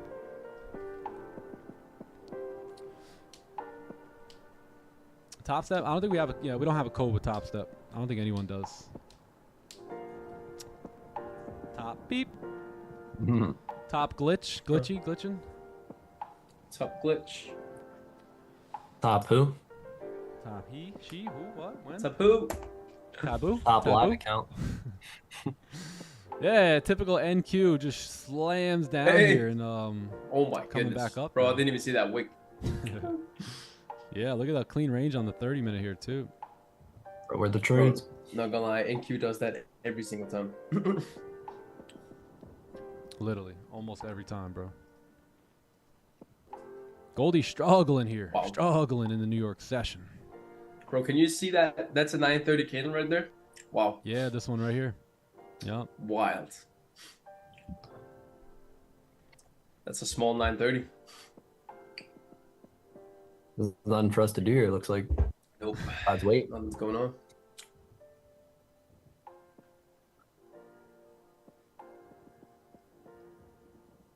Yeah, look, always rise. I mean, I know, bro. I mean, I get it. I really do. I understand. I've blown those accounts. I've blown lots of money. It's not an easy game. It's really not. So you gotta. It is what it is, right? So if you say, hey, you know what? That's me learning. Easy peasy. I'll clean that up in a matter of no time, and I'll stay on. I'll be on my game. I mean, then it'll be easy. But if you keep making those same mistakes, it's very hard to string together profitability that way. Remember, profits are built off momentum. So you got to realize whatever you did in what you do in month 1, you don't get paid in month 1, right? A lot of times in life, what you do in month 1 builds momentum into month 2. And then believe it or not, you really don't even see the results of the work you did in month 1 till month 3, right? It's a sowing and reaping law. It's a, do the thing and then have the power. So a lot of you guys right now are experiencing your decisions from 2 months ago. So you may be wondering, Nick, for the last 2 weeks, for the last 2 days now, for the last 2 weeks, I've been reading, 2 days. I've been doing this, I've been sticking to my plan. How come I'm not seeing results yet? It's like, well, just calm down because you're still getting results of what you did 2 months ago. So you got to start doing that now, right? And then give that. So now you start all your stuff here, right? You're still right here. You're still going to be getting what you did back here, which probably wasn't the right thing. So you're not going to be getting the right things here, right? So that's why it takes a little while for things to come together where you're like, man, I've been working for a month here and I'm not seeing any results. Like, all right, work another month, right? Go after it another month, build that momentum. And all of a sudden, decisions that you made here in month 1, you're starting to benefit from on month 3. And now you got some momentum on your side, and that's how you start becoming profitable. So you have to really build momentum, right, in order to start seeing consistently results. And the hardest part is, being in month 2 or 3 and not having those results yet, waiting for them to catch up. That's the game, right? It's, you don't plant, the farmer doesn't plant the seed and then just turn back around and say, hey, where's the apple tree?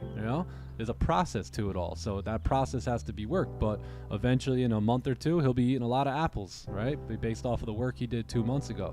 So same deal for us in life and trading and just success in general. Same deal with your fitness, right? You start all of a sudden, you're like, you look like this. You look like a snowman almost, Everything on you is round, right? And then you're working month 1, you got no results. Month 2, you're still working. You still look like the Pillsbury Doughboy, right? And then all of a sudden, month 3, you're starting to see a little bit more results. Month 4, all of a sudden, you went from the Pillsbury Doughboy to, how you doing, ladies? You done? I'm just kidding. How you doing, right? All of a sudden, you're this guy now, and you used to be him, but you still looked like him for month 1, 2, 3, and it wasn't until month 4 that you started, seeing a big difference. So again, same thing in life, same thing in trading, same thing in fitness. Facts, man. It is what it is. It's the laws that govern the universe, G. So stop trying to get around them or break them or create your own. You didn't make the laws. Man didn't make the laws, nor can man destroy the laws, right? The law is the law. So just as sure as gravity, right? Is when I drop this pen, it'll go down, right? It didn't go up. The same deal for you. If you plant, so shall you reap, my friend. Facts. Love the man W. Yeah. Pillsbury Doughboy. Bro used to be they them, now he's him. Hey. At least you weren't a she/her. Yeah. Now you're him. Funny, man. Don't go to the gym that gives you pizza though. Nah, I agree, bro. The problem is, you watch the movie and this whole 4 months right here, it happens in about 45 seconds in the movie. The whole journey, it's so inspiring. The guy goes and he works out and he comes back from an injury and he's working and working and working. Who's ever seen Get Rich or Die Trying? After 50 got shot and he's making his comeback and he's rapping. That took about 60 seconds, right? But in reality, that's going to take about, 6, 8 months, 9 months, a whole year, right, to get done. But, again, we live in this microwave society as, people want it and they want it now and they don't want to do much. They want to instantly cook it up and eat it, but it's just not how real wealth and real long-term success works. Yeah. How many accounts did I blow? Society. Like before becoming profitable, I'd say definitely north of 60. 60 accounts probably without really passing one of them, to be honest, either. You guys know my story. I almost, basically from my first payout, I've been running ever since then. Like, but before that, I really didn't get that much money in the markets.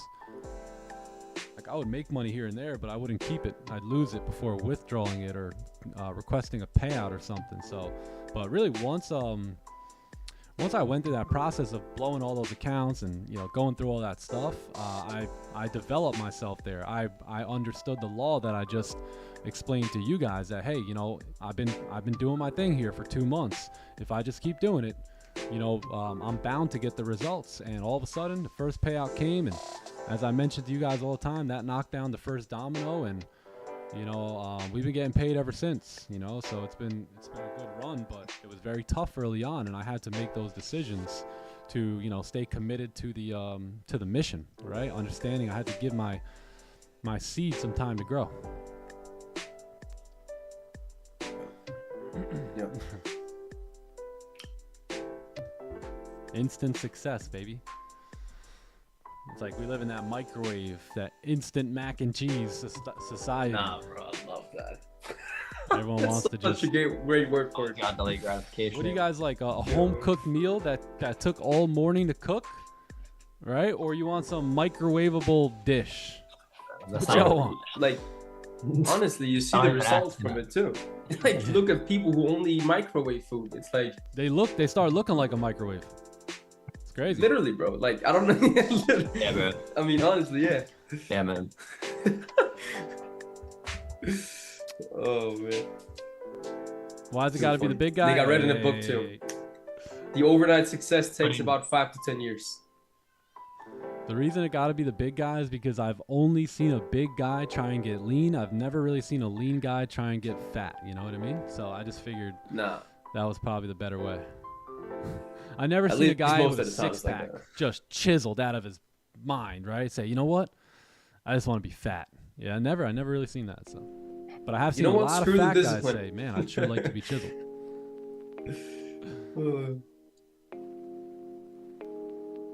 Have I ever read Outwitting the Devil? Absolutely. One of my favorite books. I've read that book multiple times. I've got it sitting right behind me.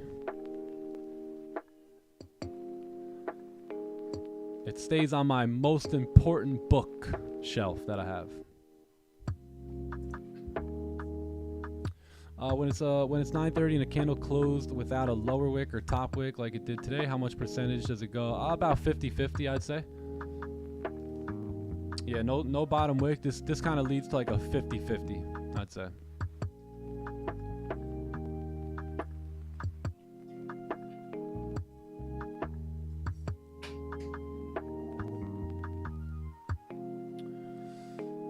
Uh, 10 years ago, you were 10 years old. I'm still 10. I'm still 10 years old. Yeah, you very rarely see a big guy in a Lambo, too. That's another thing. All the supercars. You really don't. And usually what happens is when a big guy does get to a certain point where he starts to accumulate some wealth financially, he goes, you know what? If I die, this money ain't going to mean nothing. Right? So that's when he starts taking his health serious. And that's where, like, you begin to realize, like, a lot of people are able to realize that before they get money, but some people realize that after, like, hey, you know what? I thought money was the most important thing, but it's really not. Health is the most important thing here. So I got to get my act together. And that's typically where you see people, you know, starting to make a difference. Yeah. Outwitting the Devil. Yeah, great book.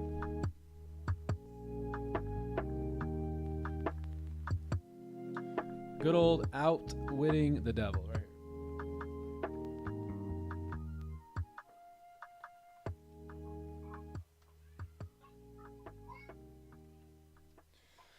Be definite in everything you do and never leave unfinished thoughts in your mind from the habit of reaching definite decisions on all subjects.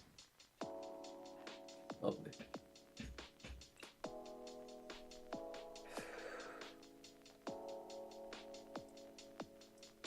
I may as well just tell you that any human being who can be definite in his aims and plans can make life hand over whatever is wanted. Is that Outwitting the Devil? Yep. Yeah. The majority of people are so weak in self-discipline they fill their stomachs with combinations of rich food which please the taste but overwork the organs of digestion and elimination. See there it goes. You know, can't be overeating. Sometimes a lady goes, Dad, I'm still hungry. I say, good. You should still be hungry a little bit after you eat. What I want for a sell, yeah, I want to see the 4-hour close bearish again. We might have this 4-hour celery show up. We need a closure below. There's that 1-hour candle that we anticipated moving down there. Yeah, we need a closure below this support number 1, and then if we could possibly get some type of pullback, or I don't know if we'll be able to get it, but the 4-hour is going to need a top wick. So some type of top wick on the new 4-hour candle is going to be necessary here. So let's say this candle closes bearish like that, right? Well, what's going to happen is on the 4-hour, you're going to have candles closing like this, right? Where you got this kind of wick down and candle closing like this. So I would anticipate that next candle maybe making a top wick, and then the sell stops, right, on the break of the lows look valid here. The issue is we might need a top wick first, right? So we might need, or we're definitely going to need a top wick first. So what that might lead to is a move back up, right? So maybe a nice little move back up that creates that top wick, and then the following candle, right, if it can close back below now we know, okay, great, we've got a 4-hour top wick in play, which is this guy here. And now if we can break below, right, we can start looking for the sells in this clean range to anticipate that 4-hour candle moving down here. Yeah, money.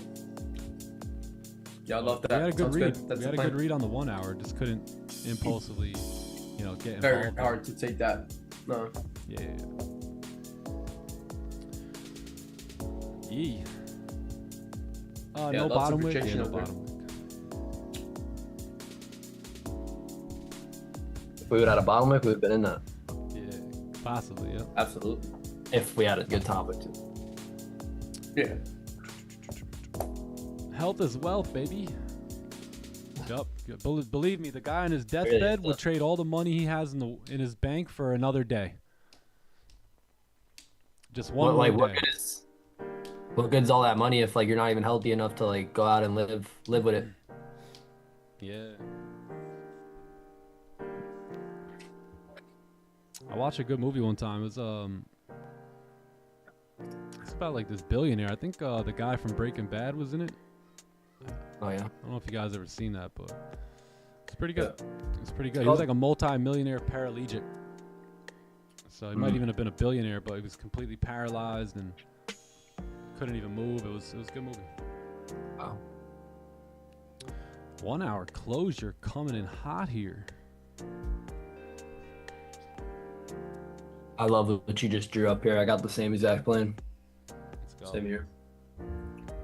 Great minds think alike. Yo, like mentor, like mentee. Exactly, brother.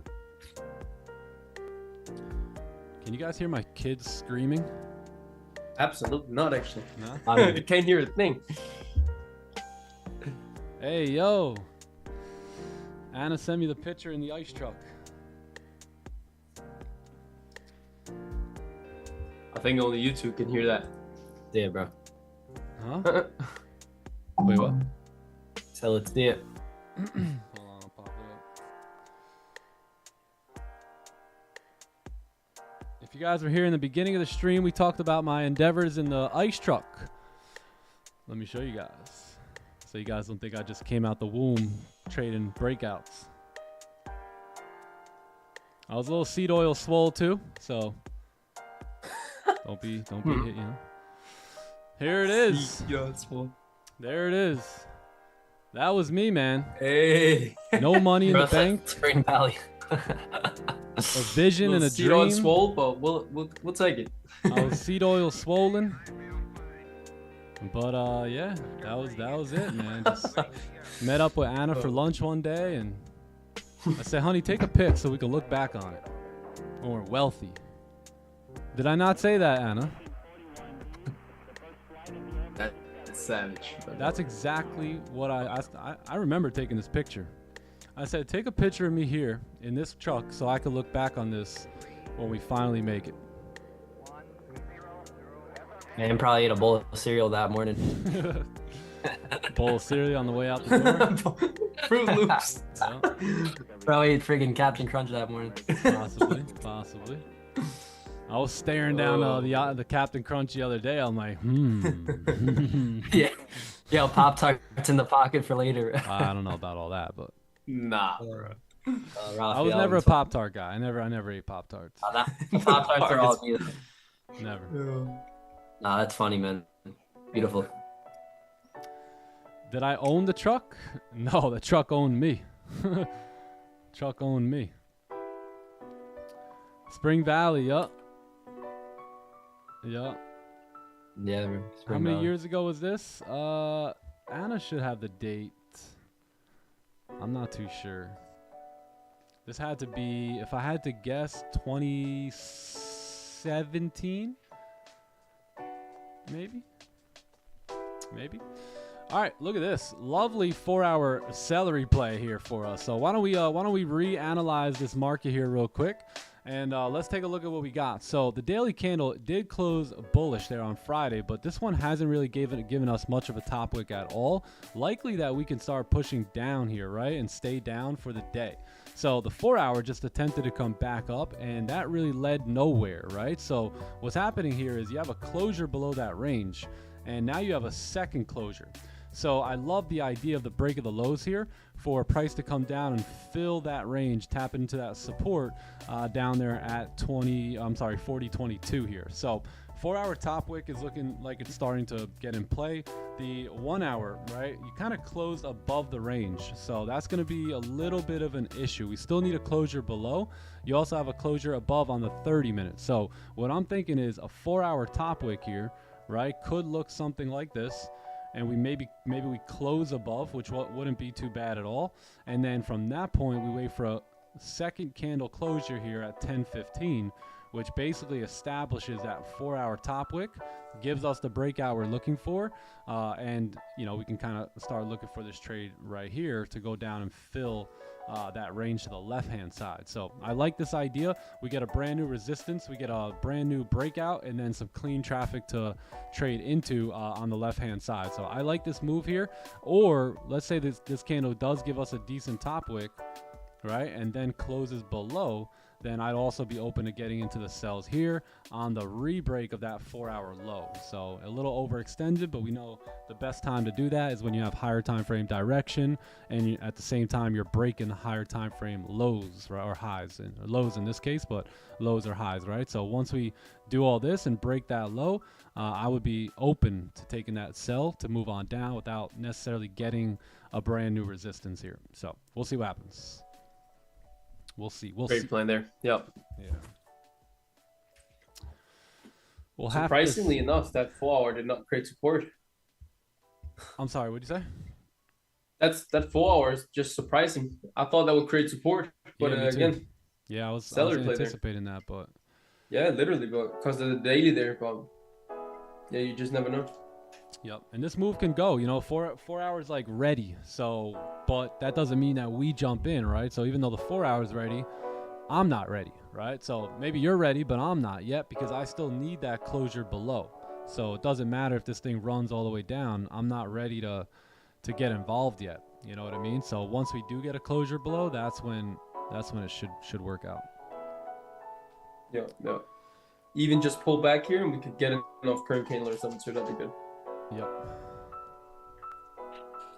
Yeah, I would encourage everyone, take pictures, man. Take pictures of where you are right now in life and just appreciate that, because one day you'll look back and you'll be able to look back on those pictures and those memories and all that. Bum, bum, bum.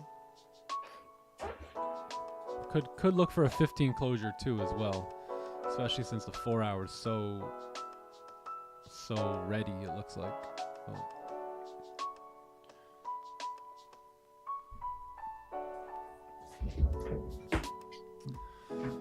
Yes, sir. Good old Spring Valley. Rough neighborhood. A little rough. Spring Valley's probably going to dissolve. Yeah, probably.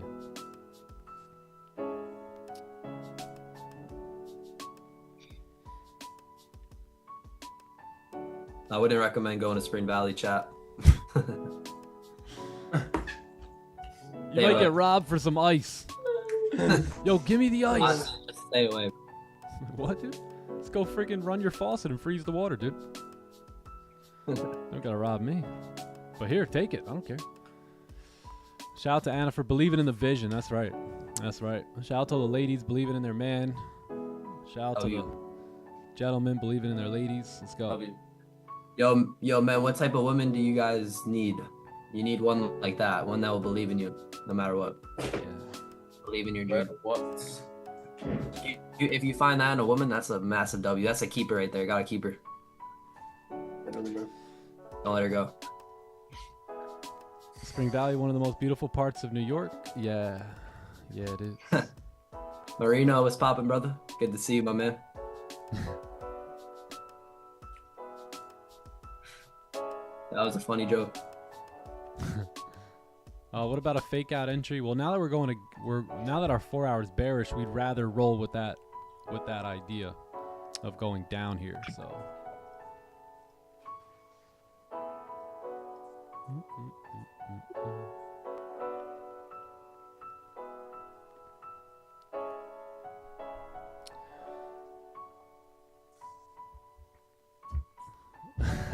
Yeah, Rich. I like hairy armed women. Hey, yo. That's kind of just like, all right. John, I mean, why okay, you judging, you, bro? I mean. I didn't. That's all right. What do you like? I bet you like you probably like girls with hair on their head. He likes them with hair on their arms. Definitely like girls with hair on their head for sure. I just said, all right. No judging here. I didn't say anything. You just be saying not that trade and stuff again? Oh, here it goes. You gotta pull out the Kel. Hey, Here it goes. man. All right, let's talk about the charts again. Back to charts. Do you really want to talk about this? Us waiting on the sell. Okay, and the sell 15 just filled the going range. without us? I was trying to kind of steer everyone's attention away from that. Chat, I'm already on to the buys now. Coming back up, make that top Literally, yeah. range. He said, not for nothing. I want a tall one, though. I'm trying to bless my son with some better height.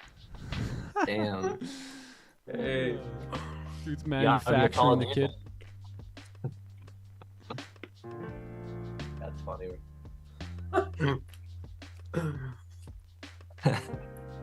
Hilarious, man. One with a Damn, mustache. chat, you like girls with mustaches? Damn, all right.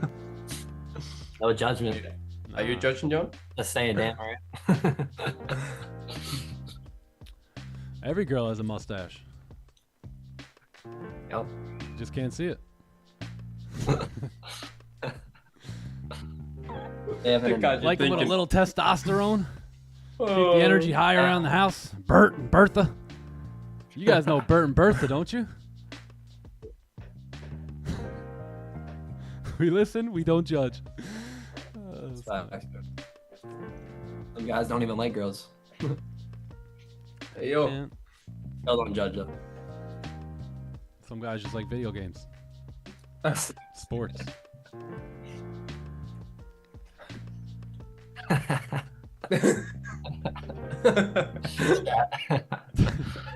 Yeah, all right, we're gonna judge those guys. Hey, yo. That's hilarious. Yeah, super Tip, hilarious. that's funny, bro. I mean, as a full grown man. Yeah. The big M, bring him in, bro. Oh, goodness. I'm done. Oh, snap. All right, man. Let's get this onion set up. 1 hour sits at support. Yeah. That's the only reason why we're not in this right now. Yeah, 1 hour at support. So, you got to be willing to let some stuff go sometimes. It's just how the trading game is. But overall, great performance here on the 4 hour chart. Just big move down. 4 hour celery play looks great. Only thing we needed was that closure. Yeah, man. Nothing to do there. I mean, everything closed above. There's really no way of catching this. Nope. But hey, we had the read on the 1 hour flipping right here and kind of drew this all out, this 1 hour candle and this 1 hour candle. The only thing is we drew it out with a closure below. So that's it. Yeah. My concern, I don't know where that. I think someone asked if I was concerned about the 4-hour being weak, but not when it comes to the sells. Right, that's a beautiful confirmation that price should continue selling off. Especially if you look here, you'll notice that there's a bit of a level right here too. So you see how candle number 1 and 2. So candle number 1, right, and then both candle number 2 stayed below that range over here to the left. So from a price action standpoint, everything is still pointing in the downward direction and good to continue going down to fill that 4-hour range, which sits right here. So that's pretty much where that 4 hour is probably looking to target. Had that had that 4-hour candle closed above, then I think we would have been looking more for buys at that point, but still wanted to stay bearish even though that 4-hour candle closed weak.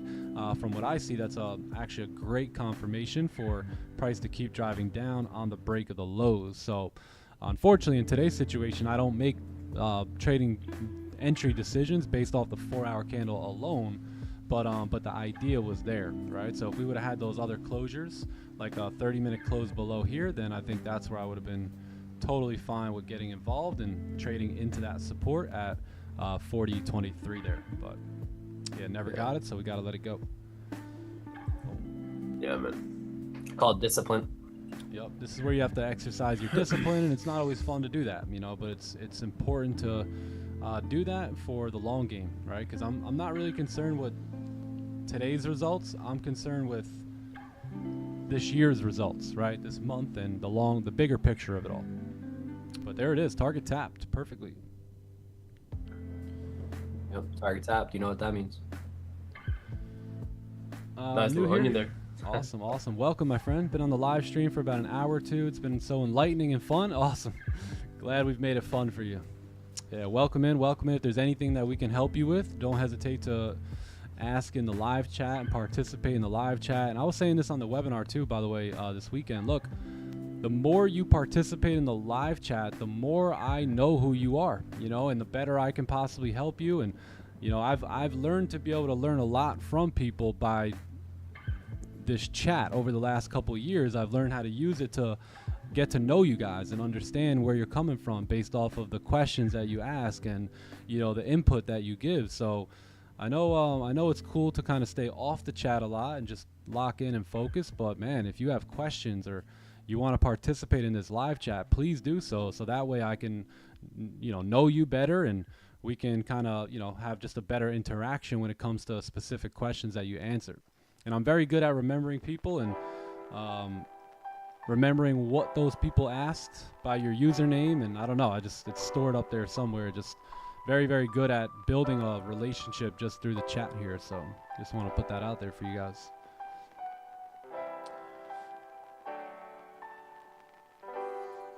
I took a buy from 40.20. 40.20 down here.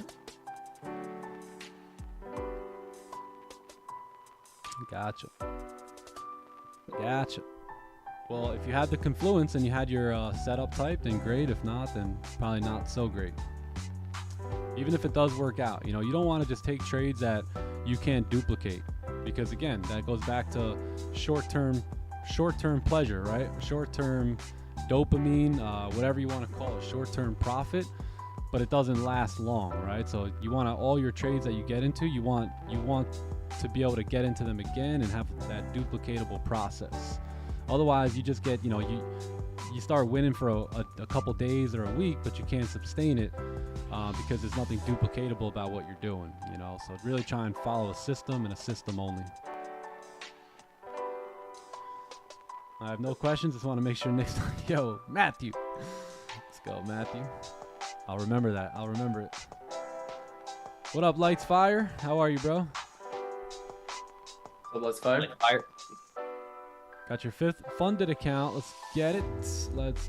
Locked in for the rest of the year. Building personal accounts. Beautiful. Yeah. Who took my advice 3.5 months ago and said, hey, just put a small little live account and, just start trading lightly on it and adding some money to it. I bet you that small account's starting to grow. Yeah, imagine where it's going to be in 6 months when January, February comes along. Some of you guys like, oh yeah, forgot I was going to do that, but yeah, I'll have to do that this week, you know? Get it done. Just get it done, man. Remember, losers are procrastinators, right? Not losers, but people who lose, I should say, right? Are procrastinators. I mean, I was a massive procrastinator my entire life, and I was never successful. You know, it wasn't until I started acting on things, right, that I started actually getting results. Man, gold just filled that whole range on us. Damn, man, really? Might just look for an onion down there now with top support. Yeah, we'll see about that. Yeah, that's what we can do here.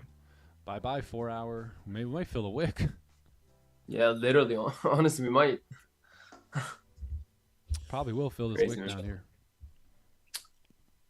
This could also lead to a daily resistance to set up tomorrow as well.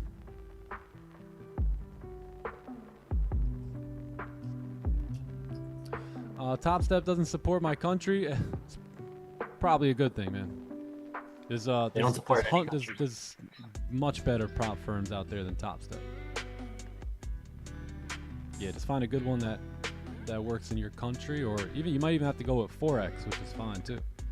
Look, if you have the skill set of trading, it doesn't matter if you're trading Forex, futures, TopOne, Top Step, TX3, live account, funded account. Dude, if you know what you're doing, you're gonna make money. Doesn't matter. Doesn't matter what it is that you're trading. If you understand the skill and you've got it, then you're gonna make dough. So that's the main point, right? That's the big priority, is learning how to trade well. Then it doesn't matter if you're trading whatever you're trading, you'll do well with it.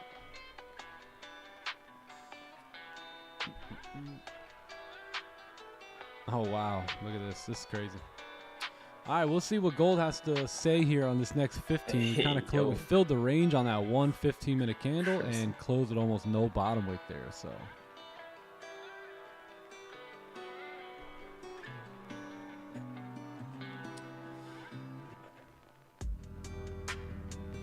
Boom. What up, Ray Slay? Hey, how are you? Ray Slay. Go, big New York meetup coming up. Excited to see you guys in New York this month coming up here. We got what, like 2-3 weeks? 2-3 weeks. Yeah, man. And we see y'all in New York. I'll see you guys soon. Looking forward to it.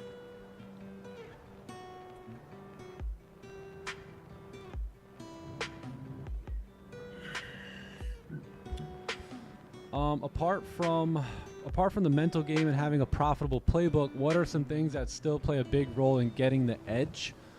Great question. So the mentality and the playbook, right? That you're about 80% there.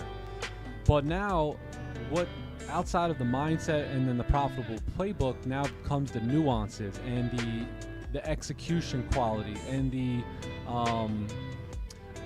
ability to pay attention to the details, right? So knowing when to get aggressive, the timing, let's just put it under that, like timing, knowing when to get in, when to get out, when to get aggressive, when to size up, when to size down, right? These are things that chart time is gonna have to teach you for the most part. The other thing is obviously risk and trade management. So not just like, you know, how to get into trades, but how to handle them when you're either in drawdown or when you're in profit, you know, and how to understand the best move to be made there. I think journaling is something that will also play a major role. So if you're not tracking your trades, then you're simply just guessing for the most part. The journal shows you exactly what setups are going to work best during the sessions, what session you perform the best in, and it just keeps you like Green just started using the trade set journal. The guy calls me up, he goes, dude, I love journaling. I never journaled before. I love journaling. It's got me locked in on top of my game, and it's like journaling just kind of keeps everything right in front of you, so you can continue to make sure you're trading that playbook properly. So yeah, and then, you know, all the other little details, like just having patience and having the discipline and, you know, not being exhausted, right, while you're trading. Some people just stay up all day and, you know, they just trade, or they get up late at night and they're tired and, you know, they just kind of trade foggy. So try not to do that either. Like, try to have business hours that you say, hey, this is when I trade, this is when I don't trade, and make sure that when you do trade, you know, you're there. You know, you got the energy, you got the mental clarity, you're good to make decisions. Like, I had the kids running around in my room this morning, in this office this morning. I said, all right, kids, time to roll. You know, I got to make some very, very important decisions now, and I'm going to need, like, you guys to get out of here, basically, right? So why? I have to clear my mind. I can't have kids running around and, you know, things going on and conversations, right? I need a space to lock in from and run my business. So, you know, try and develop business hours to where you can say, hey, this is the time I trade, this is the time I don't trade, and treat it like a business. But that's pretty much it. You know, your edge is really a combination of all that stuff. So that's why we always say, look, execution is your edge, right? Because if you understand how to do this and how to execute and when to execute, you got edge there and you're going to win long term. So yeah, that's some things I would say. Some of them fall into mentality a little bit, but yeah.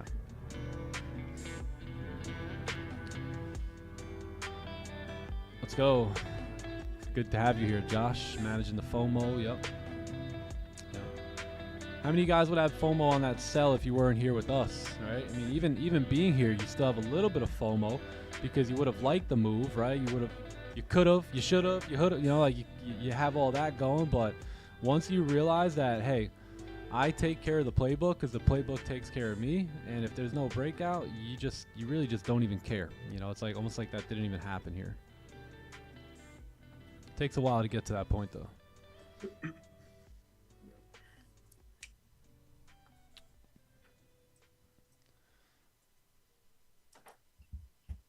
8 minutes. 8 minutes.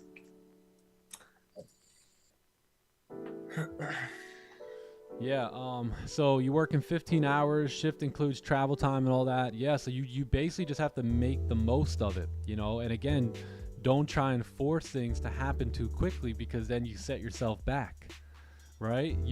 I heard a quote one time and say, you know,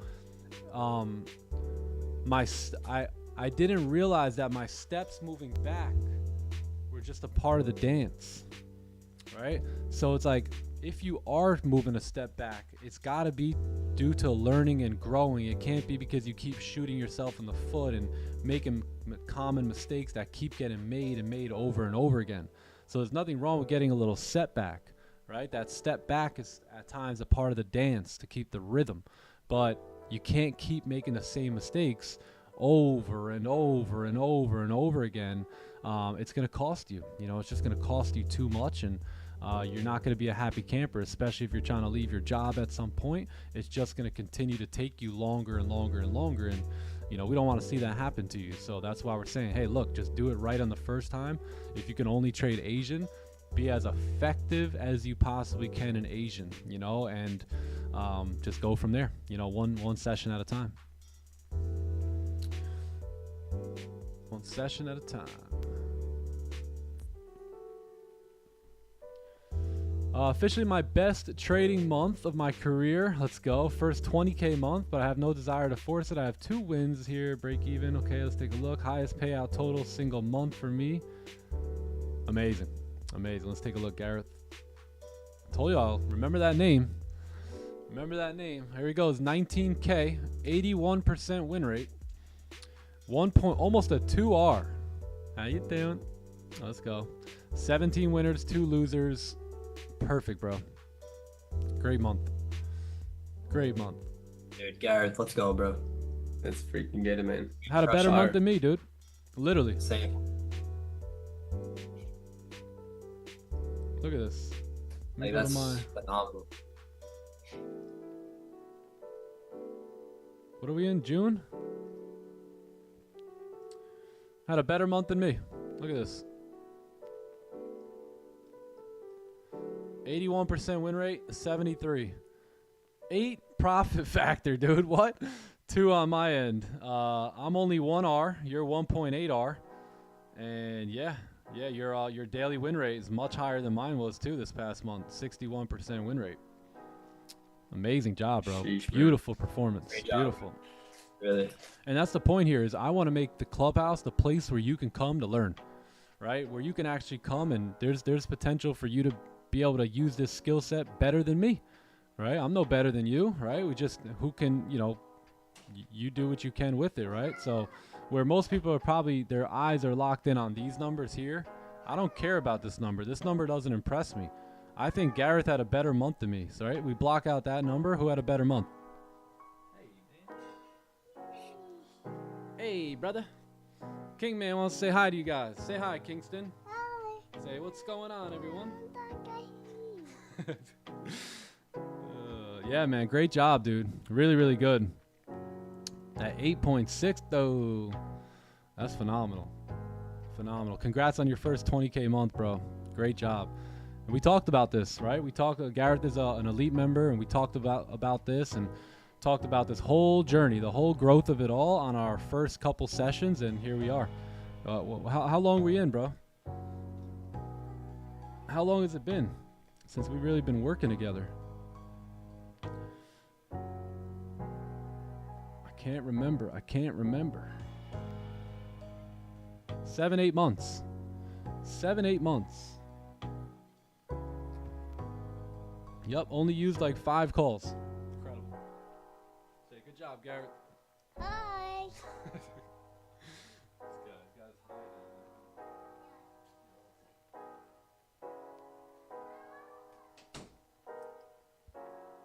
Kingman's really working on that high. Yo, for real. He's getting better as talking, isn't he? He really is. He dude. really is, man. Last time I was there, he didn't even say hi. I know. He's catching on quick. Bro. Yeah, but anyways, great job, bro. Seriously, good job. I look forward. We're meeting this week. Yeah, we're meeting this week, so I look forward to that call. Really looking forward to it. Kingman says hello to everyone here.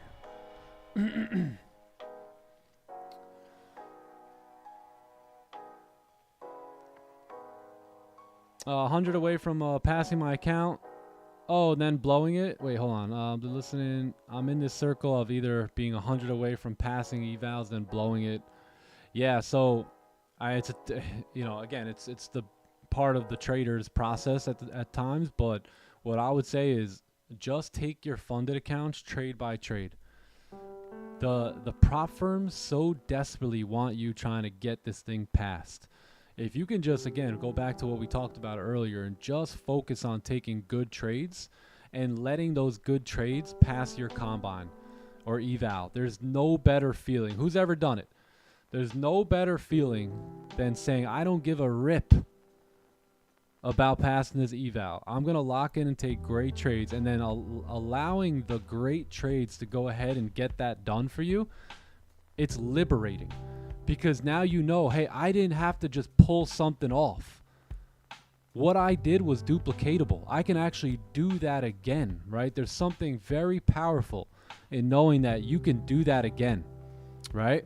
Because, and again, it wasn't me. It wasn't me on my own that did this. It was me being a good executor of a system that produces profits. So I'm thinking, hey, if I can just, again, execute that system properly, then that system will produce me profits. So you see where the shift happens, where the pressure gets off of you and goes on to the playbook, where it no longer has to be your job and your duty to perform, but you can literally just put all that pressure on the playbook and let those trades take you into that past eval or whatever it is. And it's nice because now you know, hey, I could do that again. I could do that again. And it's a really good feeling. And again, that's how I am able to, it's not easy to do what I do, but it is, right? Because it's not easy to follow a system all the time. And that's basically what I do, right? Let me log in here. I follow a system at all times, right? So I'm able to get very, very similar results in my trading. Let me sign in so you can see how duplicatable, right, it is when you follow the system. Very, very duplicatable. And there's a lot of freedom there too, because some of you guys are probably looking to provide for yourself or for your family, right? So it's one thing to be able to take a good trade one day and make money. It's another thing to look your wife in the eye and say, honey, I got this. I've been producing X amount of results for the last 4 months straight. I'm onto it, and it's a duplicatable process that I follow every day. That's a lot. You have a lot more confidence in that moving forward.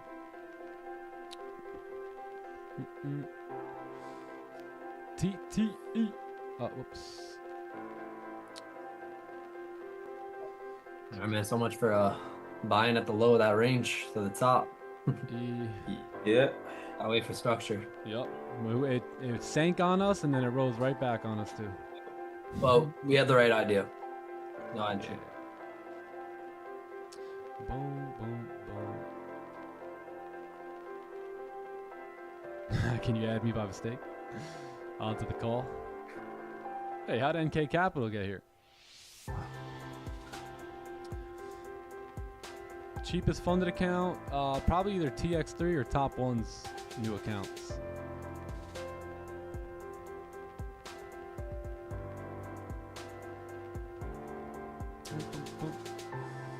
NQ's a monster? Yeah. Let's take a look. Wow. Unbelievable. Insane. Oh my goodness.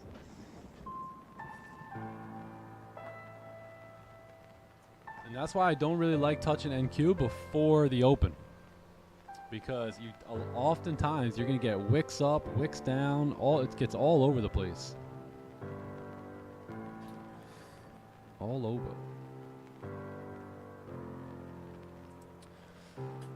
That's what I thought. TopOne, yeah, TopOne, or yeah, I'd say TX3 probably got the cheaper ones right now.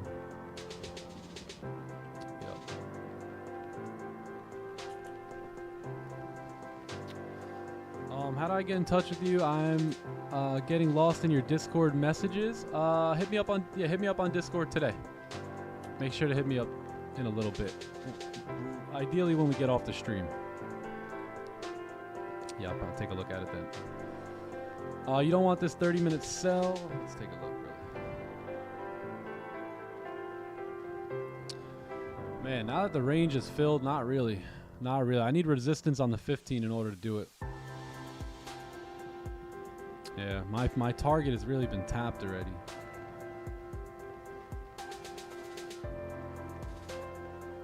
Looks more of a rejection.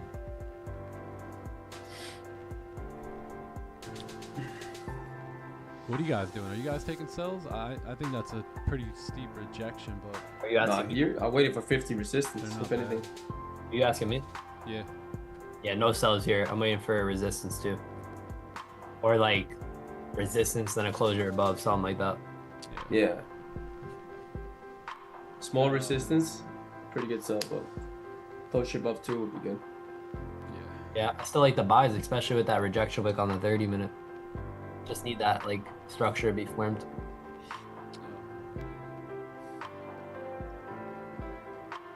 Yeah, really would have loved that range here. So we'll have to see. Possibly even a fake out on the 15. Say this candle close with no top wick or something. Come back down, close below. That wouldn't be too bad either. Yeah, I'd love that. That would look money there. That's clean. Yeah, NQ going crazy.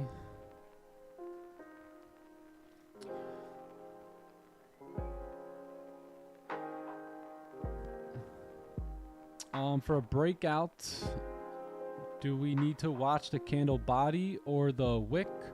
A little bit of both, right? Because if, let's say you get a breakout that looks like this, so candle breaks out, right, and it closes all weak, and it looks like this, then you probably don't want to take that breakout. That's likely to be like a rejection there, kind of like what we have on the 30-minute right now. You have a big rejection there, so although the body's good, we kind of already went down and filled that range. So not the best breakout here. Maybe if that wick wasn't there, this would be awesome, right? So let's say like there was no wick here, and it was just simply that candle, right? It kind of looks something like that. then yes, now we're looking at that sell. We're saying, hey, let's take that sell down into that level there, wait for a top wick, enter on the break of that low, and then we have all that clean range right over here to the left-hand side to tap into. But this candle had already done that, right? So now we're kind of selling right into that rejection wick. I'm not saying that it can't work out, but the probabilities are much lower, right, for price to actually move down again and re-tap that target. So therefore, we want to wait here. We don't want to just jump on the breakout itself, but we want some structure on the 15 to where, like, if we are going to do that and sell into that rejection wick, at least we're doing it off a nice resistance that gets formed, and now we have that idea here. So yeah, that's what I would say.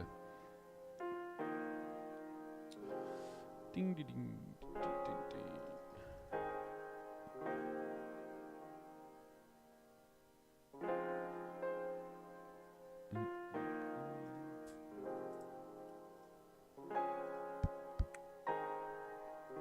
Yeah, you see how we're still rejecting on the 30, so we don't want to really trust that 30 now to drop back down, where we could pull back up, right, and break that 4-hour high. And in my opinion, 4-hour did its job, right? Kind of pushed down and wicked in there. So yeah, we'll see. Catch you in Asian. All right, Bone. Asian it is. What up, Rafi?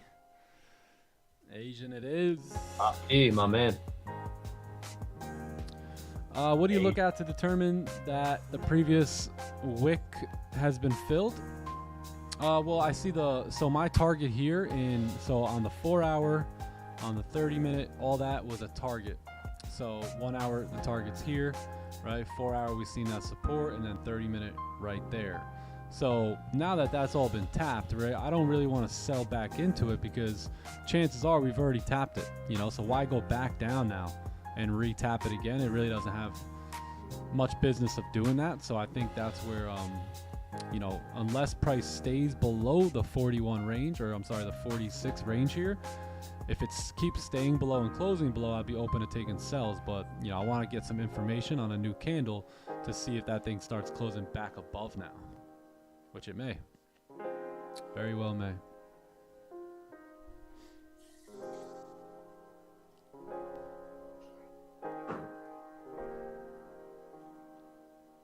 Yeah, a little Monday. No need to force. Nope. Yeah, give me 1 minute. I'll be right back. 1 minute. Alrighty.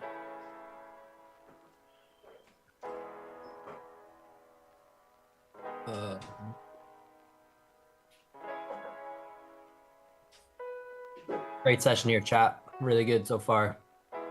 Yeah, if you took those buys in the beginning, I thought those looked good, so nice. If not, still here. How come we never take impulse entries? Just because they have lower probability of playing out. We like to stick to executing playbook setups that have confirmation candles, right? And a confirmation candle is really just a candle that confirms that your setup is valid and that your setup is there. So that works out better rather than kind of taking a trade before the setup is actually formed, right? Going back to how patience pays, wait for the setup be formed and then take the setup versus not, first taking it beforehand. Yeah, because the confirmation candle in a way is your signal to enter. Without that confirmation candle, you don't have a signal to enter.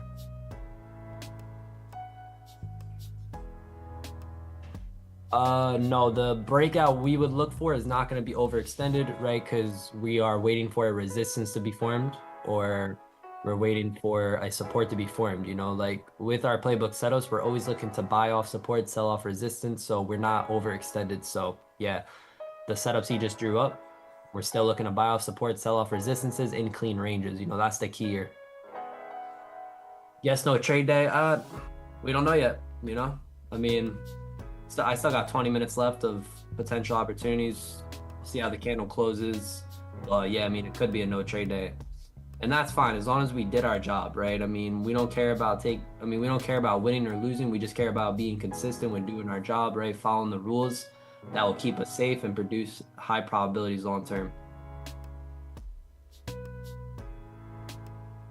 What do I look at to determine that the previous wick is being filled? I look for strong bodies, you know. If you have a strong body, then I think that could be a wick fill. But if you have a small body with a very steep wick, I think that's more of a wick rejection. I wouldn't really look to fill that wick. So what I would look for is a strong candle, strong body. What up, Eden? Yes, sir, brother. Has been great. Why price ruin our setup at the last second? It happens a lot. Yeah, that's just because like in the markets, anything can happen, right? We're in an uncertain environment, so anything can happen, right? The candle can move in the first minute of the candle open, or it can move in the last minute of the candle open. You know, it could do a lot of things.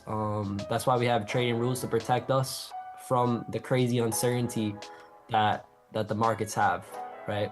So, you know, I always like to say, but if you're looking to be a great trader, you gotta believe in the 5 fundamental truths by Mark Douglas, and one of them is that anything can happen, right? And we don't need to know what's going to happen next to make money.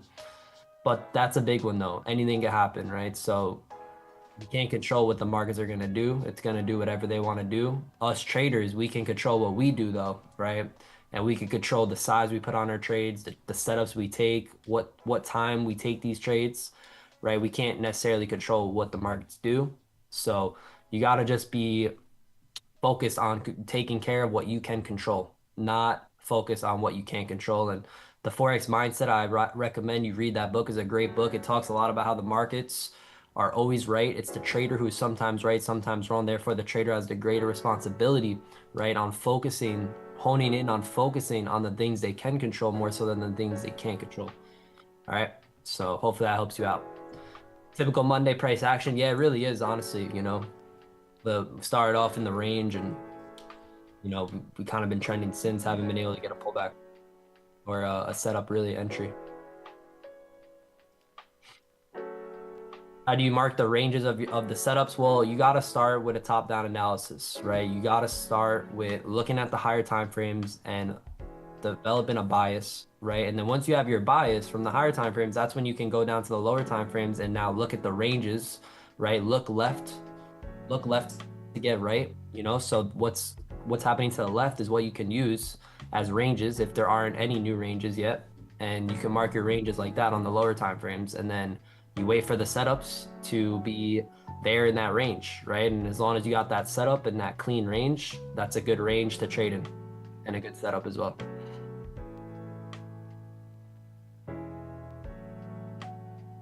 Sandman, what's up, brother? The Sandman.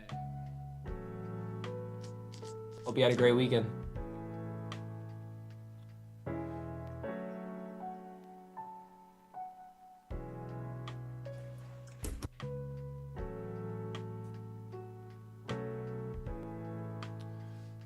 Wow, Nightbot going crazy here. Holy Nightbot. Calm down, Nightbot. Calm down. He's stealing the show here, Nightbot.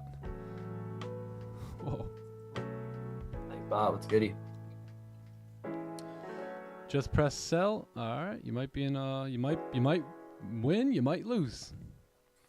Yep, that's the only outcomes. You know what I mean? So, as long as you see what you're looking for, you gotta press the button. If you don't see what you're looking for, you cannot press the button. And then, like John said, there is no certainty.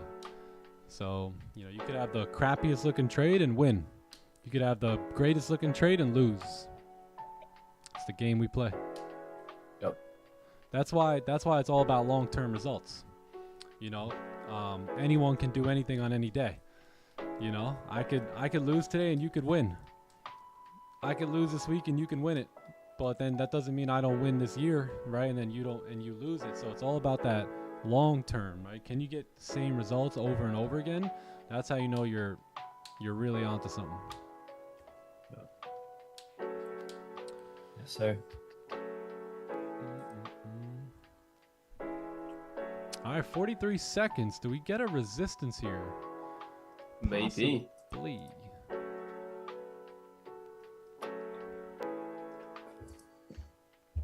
Clean. Daily.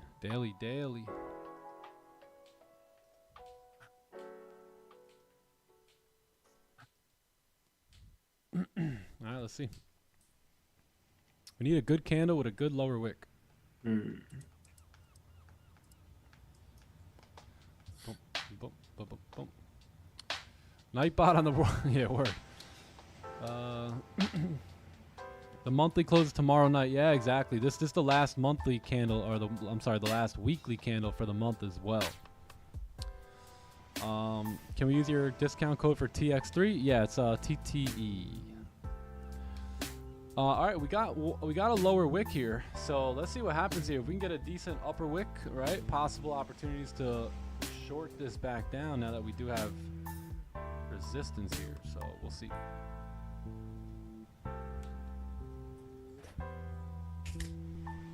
Not bad at all. Will the 4 hour keep melting, or are we going to reject? That's the question. You have a wait to fill though.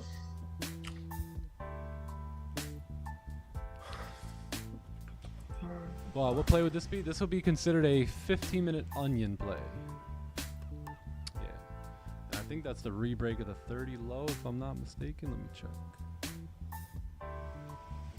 Yeah, that'll be the re-break of the 30 low. So let's see if we can get a quick break here. Little low to be formed, and then we don't want to get wicked in on that low, and then price heads north. So let's see if we can get a nice little wick down, and then possibly some sell stops here on the break of the low. Boom, boom.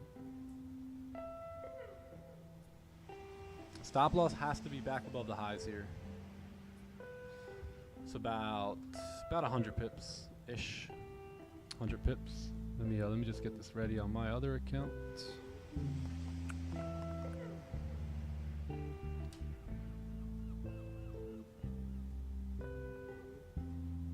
You think it looks good now, like with the wick there? All right. So did we move up there? Yeah, I mean that looks fine now. I think it looks good. Let me just check the stops here. I kind of wanted to see it break the low. Will it break? Like 100 there pips. It is. Okay, yeah, this looks good now. So now I'm gonna have a sell stop there on the re-break of that low. I think if we could start re-breaking the low, we should be good to continue moving bearish here. Yeah, I like the re-break too. Looks good. Shall we play with today's profits? Let's see. All right, cool. Let's see if we can get the re-break of the low. Stops for me are going to be back above the highs here, and then little partial TP, probably somewhere in these wicks, right around that level, which is 26. So somewhere around 26, we'll look to secure some profits.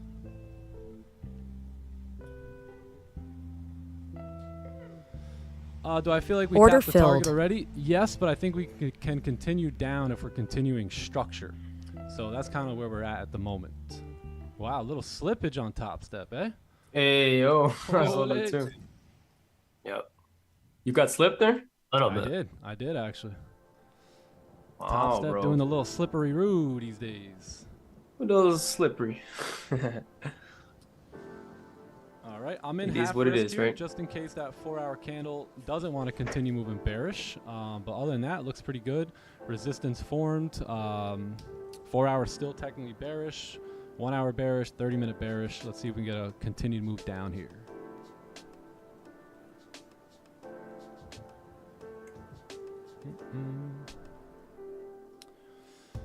Slippage all day. Yeah, slippage has been a little bit more on top step lately, yeah? Yeah, I see that. It used to be nothing. It used to be nothing. But you gotta roll with the punches of the game, you know? Yeah, man. All right, let's see the push here.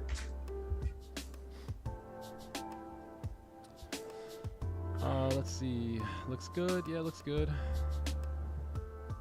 The target was tapped on the 4-hour, yes, but if we're continuing to make structure below that range, and we might be able to continue to play around back in that target tapped area. So that's kind of the idea here for the sells. Stops for me are going to be back above the highs here, somewhere around 40, 44-ish, 40, 45, somewhere back up there. Slippage, baby, slippage. That actually was a lot of I haven't seen it like that. That was a good, what, 9, 10 pips, maybe?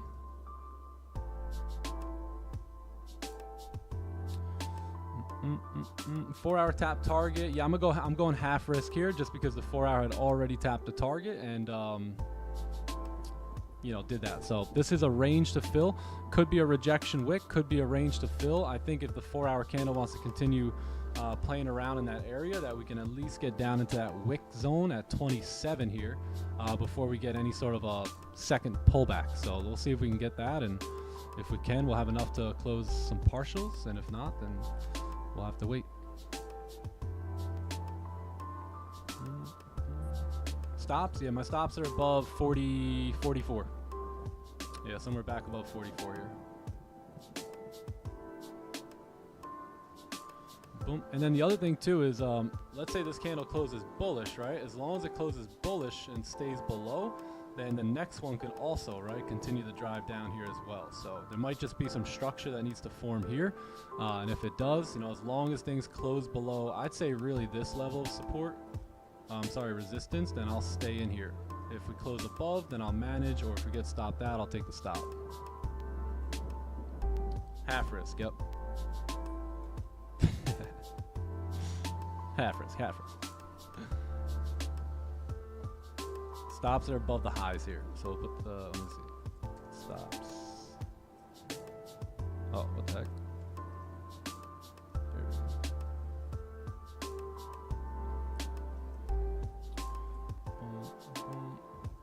go. Alright, so that's pretty much the play.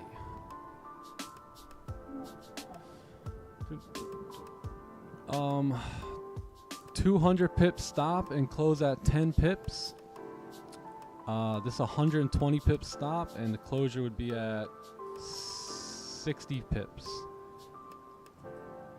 So I'm not sure what math you're doing there. Messy. A little messy on the math. What did we specifically choose for the 80% level? If you look left over here, you'll see right here, you see these wicks? This is where we want anywhere from those wicks down into basically from here to this support level. Somewhere in here is like our little observation zone, and that's really where we want to take some profits if we can get down there.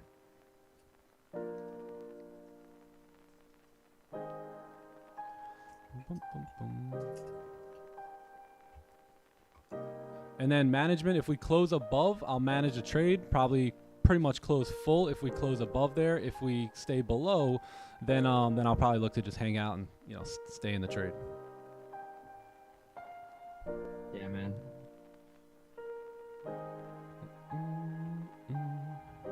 Everything top target.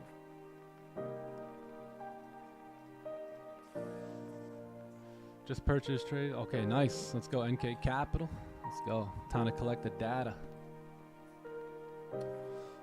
Yeah, 4 hour, I would say 4 hours tapping, target. But again, you still have this idea of the 30 closure below, the 15 resistance being formed, right? There's still probability here for us.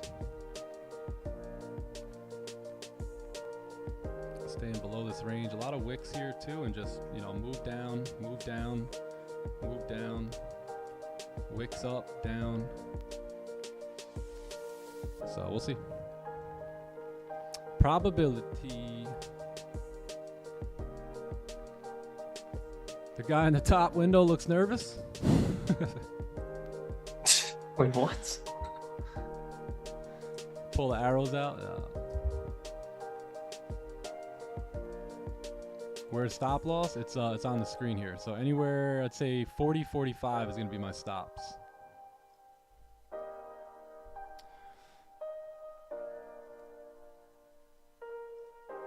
If it closes above, will you manage? Yes. So 5 minutes on a closure. If we close below 39, then I stay involved here. If we close above, then I start to probably manage this, yeah.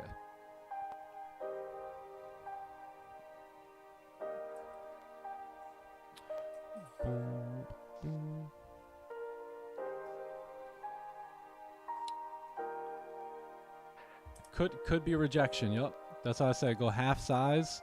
If you want the resistance here, which we kind of talked about, resistance being formed, the entry on the break of the low, right? That's kind of why we're half risk in here, not full risk, but just seeing if we can get that continuation in this range down here.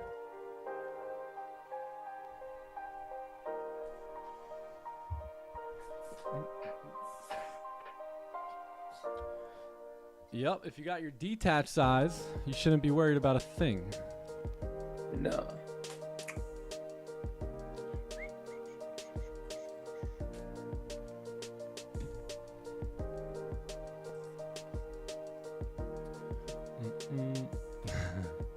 Green.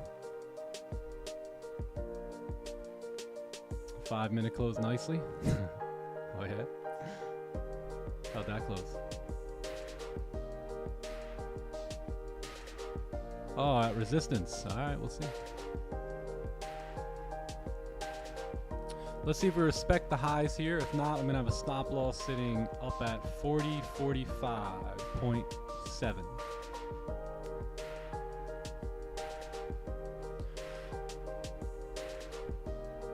After tapping target, as long as the structure is printed to continue trending in the direction of the target tapped, yeah, it could still be valid, right? But again, those are still trades that you rather go half risk on them to get in for that range fill. But you also have to understand that targets have been tapped. It doesn't mean that we can't continue going down. It just means that, you know, there's a target that's been tapped already, and you probably want to go low risk if you're going to sell or buy back into that target. So that's pretty much all. Yeah, other than that, the structure's here.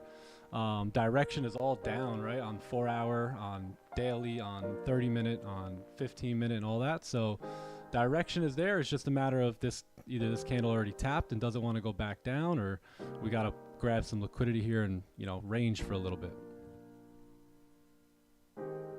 Yeah. Possibly a little range game, possibly a little liquidity game.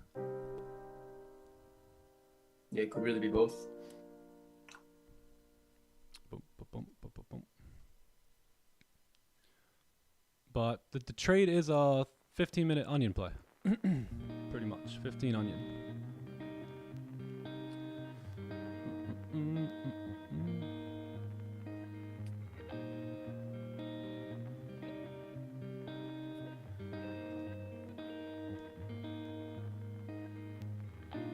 What strategy is this? I don't know how to explain that. There's not a, I don't think there's a name or a term for it. Price action. Price action? Playbook? Yeah, I mean, I don't know. well, the closest will come. I don't know. It's a pretty good one, though. It's a pretty good one.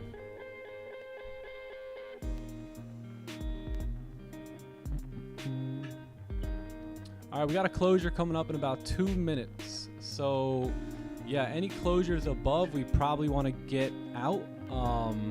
But if we do remain below, then, you know, this is something that we probably want to stay in and see if that candle can come back down and drive back into those lows.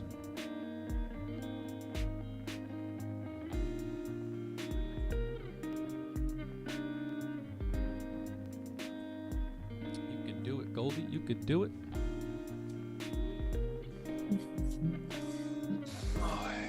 Yep. TTE strat. There you go. Whatever you guys want to call it, yeah. We don't know. We just know it pays. TTE strat. No. Yeah, man. Whatever.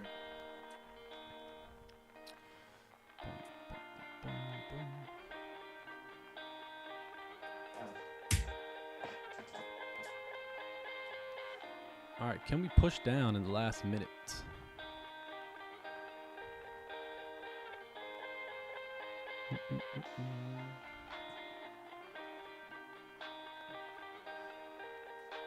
Magnus, you still in?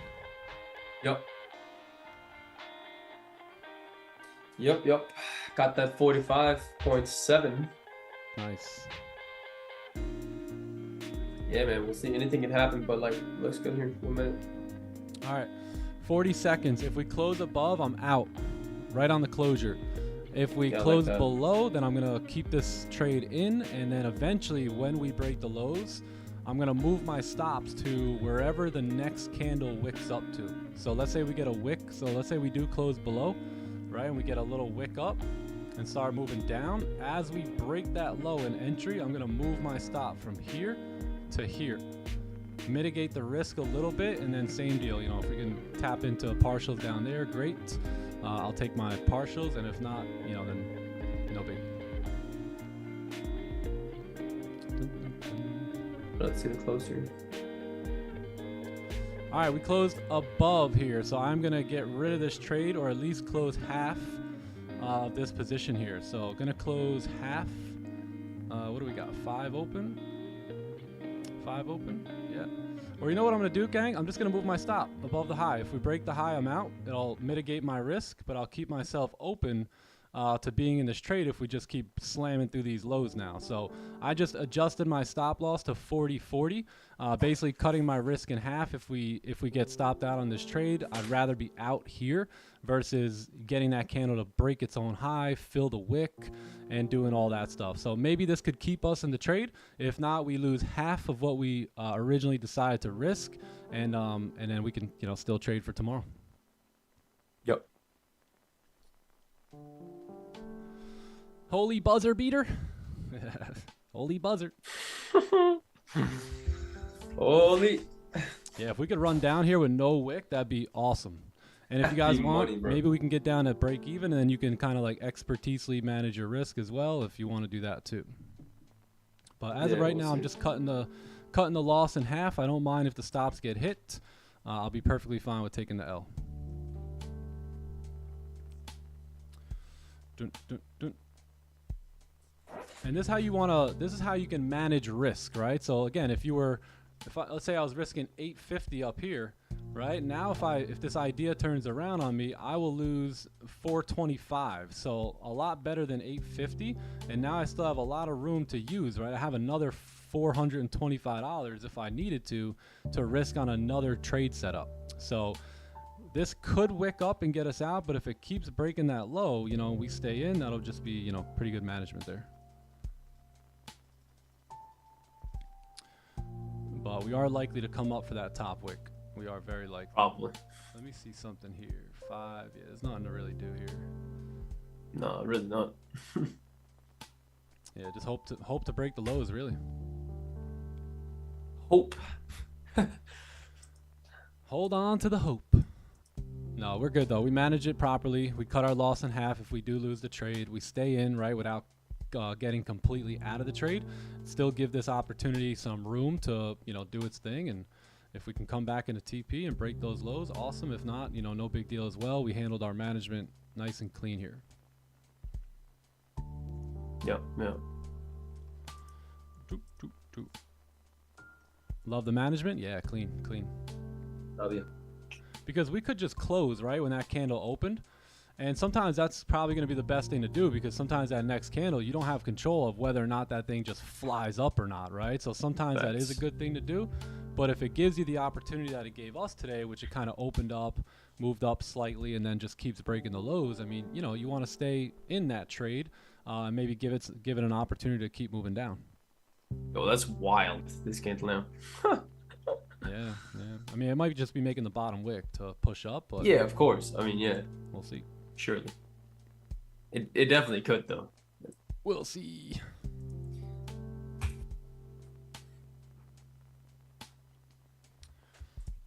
Everyone's quiet. Yeah, everyone's running to the bathroom, running to the car, going to look into the fridge, doing everything that they can just to, you know, be patient and draw down, which, hey, I don't blame them. Gotta do what you gotta do. Let's take a look at NQ real quick. Yeah, NQ just straight back up. Nuts. Oh my goodness. Unbelievable. NQ looks insane. Crazy.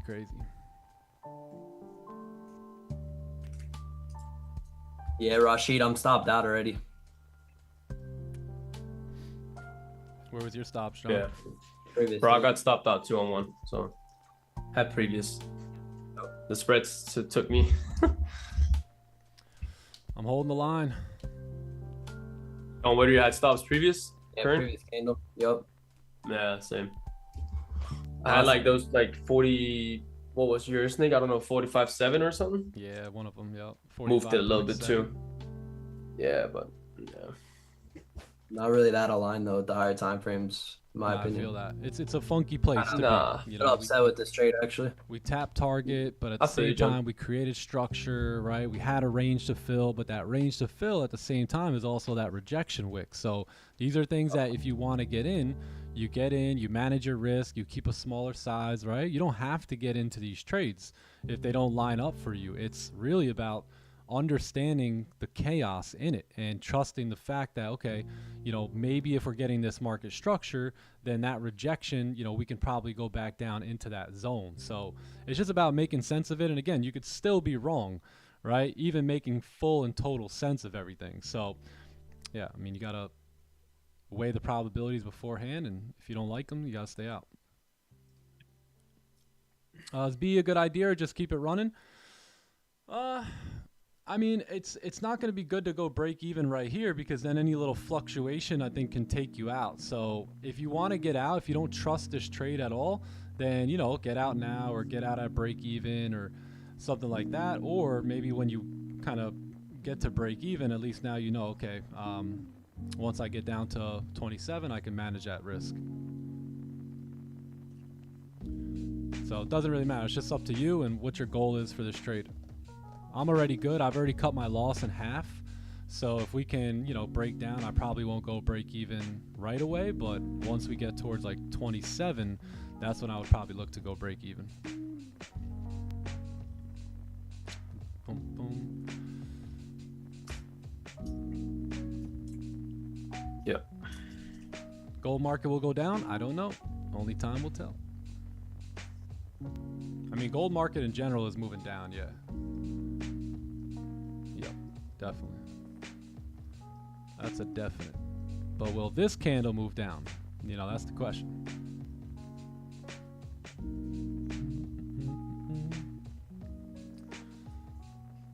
Yeah, man, we'll see what happens there. Yeah, Ben, that's exactly what I'm feeling. Exactly, man. Wait, what's up? Oh, I'm way behind on that chat.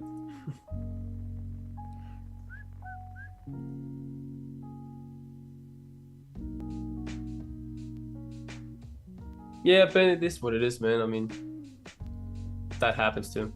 What happened? What happened, Ben? What happened, Ben? I don't see I was just seeing, I mean, you can see it from two perspectives. I mean, really. Because he said, like, I only take trades based off the 30 setups, and 30 showed clear signs of rejection.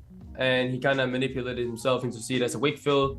But it is what it is, right? But it could still technically still be seen as a wick fill. But then again, that 4-hour tap support, giving the idea a shot is not bad though. Like, he's not annoyed with losing money. He's more annoyed of going against the higher time frames. Yeah. I mean, I agreed with it. And his own plan too, because when he only takes trades off of 30, and when he said 30 didn't look as good, then yeah, I agree. You know that. Yeah, absolutely, man. Yeah. Don't take the trade then, you know? You got to make sure you stay out of the trades that you don't like. Just because I'm in one doesn't mean 100%. You should be in one. Or, you know, again, if you don't understand it, then you shouldn't even be in it to begin with, right? These are trades that you want to wait out. Well, let that come through your radar 10, 15, 20 times before you start executing. So, you know, if you're confused a little bit when you take a loss or anything, you're going to be upset because you don't understand why you really took that loss. You're not sure why you got in. You just did it because I did, and you may not have the experience that I have, right? So it's like, if you don't like it, you stay out of it and you just mark it up. You just mark it up as if you did take it. And then any questions that you have, you just ask those questions. You know, you say, hey, you know, I was thinking this. Why did you do that? Or why did you do this? And then maybe I'll explain something where that opens up a door for you. Or maybe I'll explain something that, you know, you're like, yeah, you know, I'll probably stay out of that idea. I don't really like that idea moving forward. So, yeah, look, gang, I mean, you know, if you don't understand the trade, your job is to stay out of that trade. Never get into a trade just because I'm saying it or someone else is saying it. You have to have your plan, right, for your trade before ever getting into it.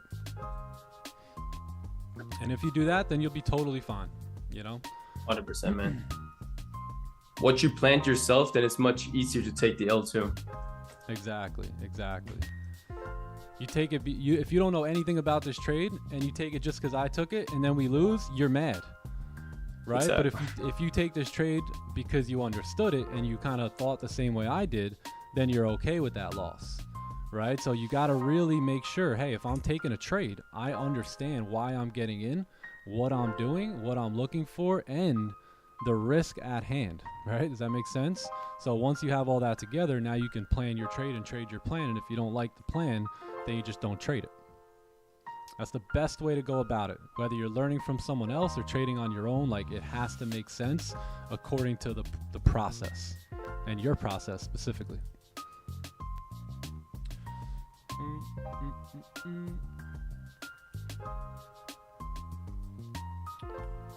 All right, let's see what happens here. 4 minutes left on this candle, so we'll see.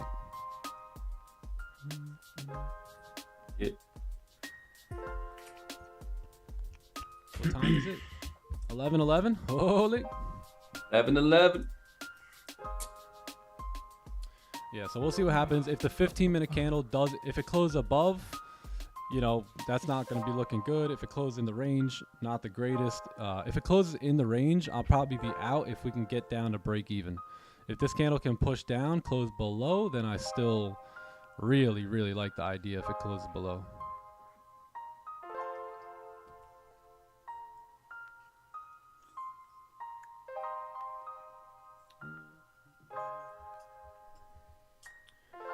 Let's see a 5-minute push. Let's see it. Let's see it to the downside. Give it to us, Goldie. That'd be wild.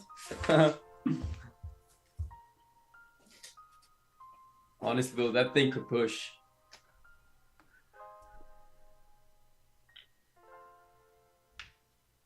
The other thing, too, is if we close below and no bottom wick, I'm probably out as well. Well, I'm definitely out as well if we close a no bottom wick.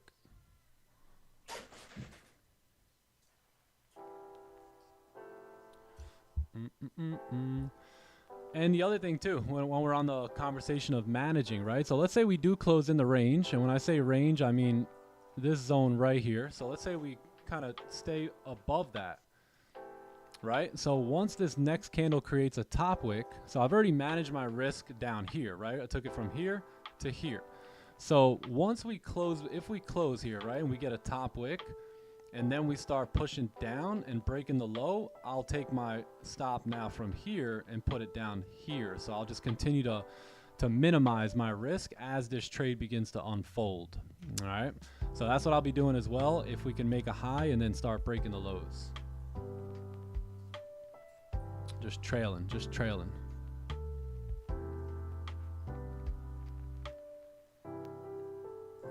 Got my new account, time to revenge trade. Yo, you're quicker than I used to be. I used to hit the loss, blow the account, grab that next one right away.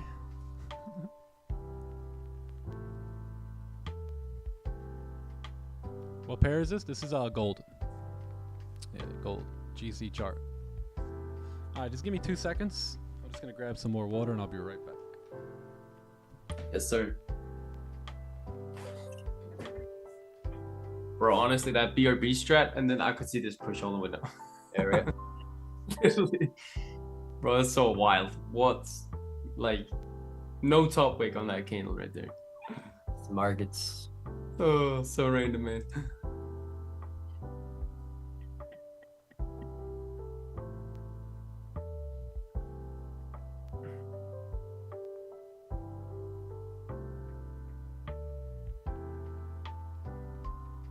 Yes, sir. NV expertise.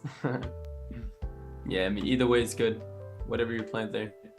Close below, do we need to move SL because we don't have a top wick? We might get the Packers, anything like that. It's like 11:15, so we never know. The 1 hour still doesn't have a top wick, so at some point, yeah.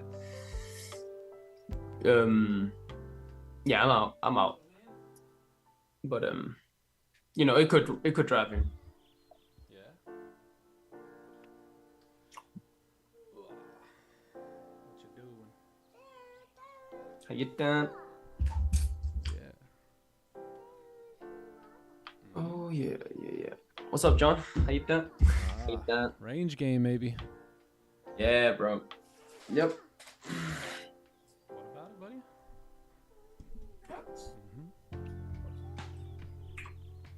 You want to play? Are you still playing over there?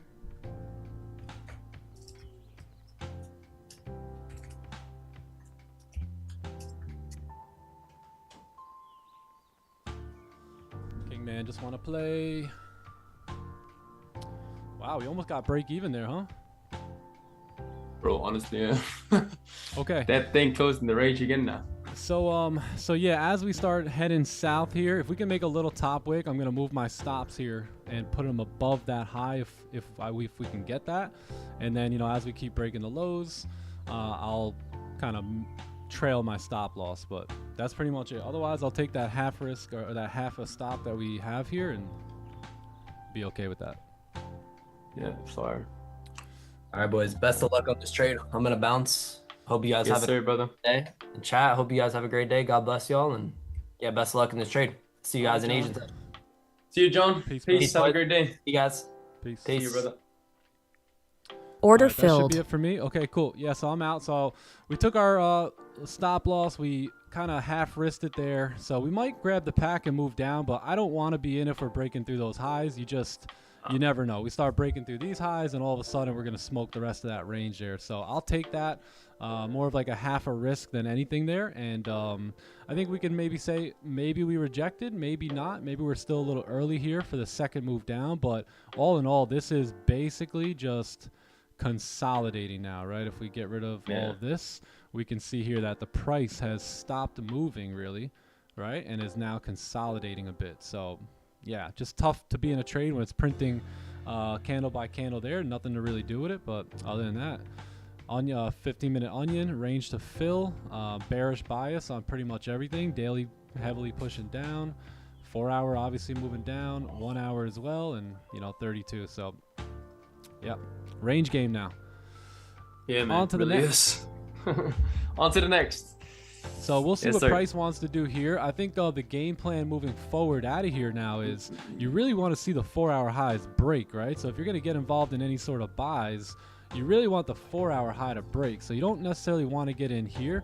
I think a great opportunity would be if the 1 hour candle, right, closes back above this range here, because that 1 hour could just be making a top wick for price to continue moving down again. So maybe right now is a little bit of consolidation, a little bit of liquidity being grabbed, but you're likely to make a top wick on the 1 hour here, right? So 30-minute also closed bullish, not the best, but bullish in itself.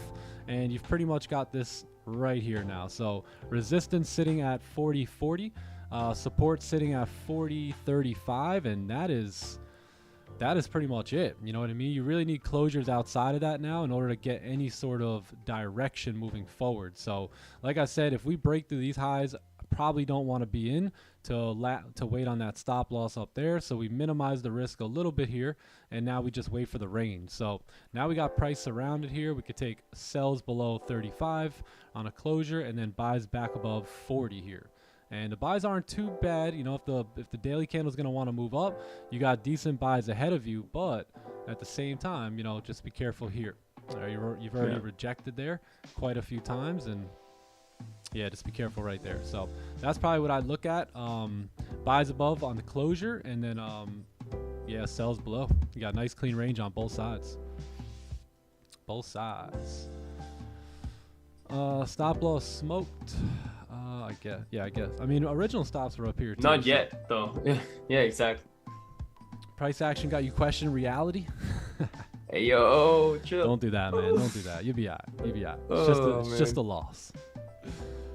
It's just chill. You're gonna take a lot of those. Don't worry. Yeah.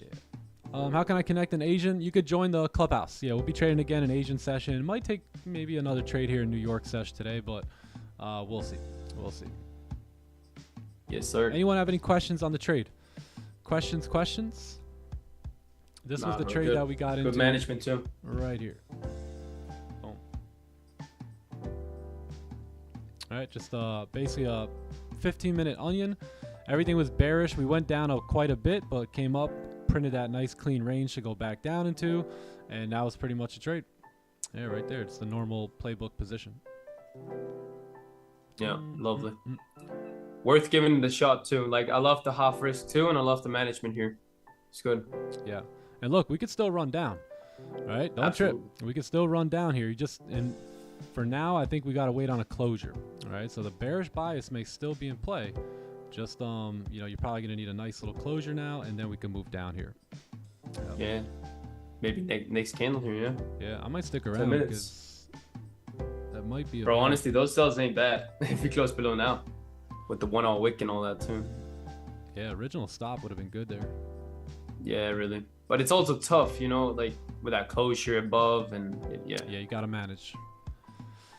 Got to manage. You still in? All right, let's go. Hey, yo, nice. Yeah, last shot for sure. Boom, boom, boom, boom.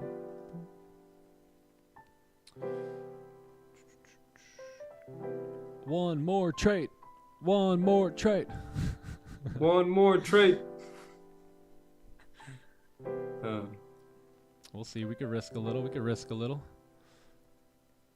Was this based Would off you go of high risk in that one?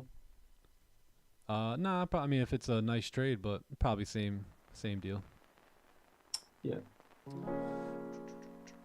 Yeah, 15-minute trade. Yep, 15-minute resistance formed. I mean, look, your 4 hour is still so bearish, gang, right? So it's like, although you moved down a lot, this could just be fluctuating to continue driving down here today, break through those daily lows. So just because you had a little rejection doesn't necessarily mean that price gonna stop there, right? We could still go down.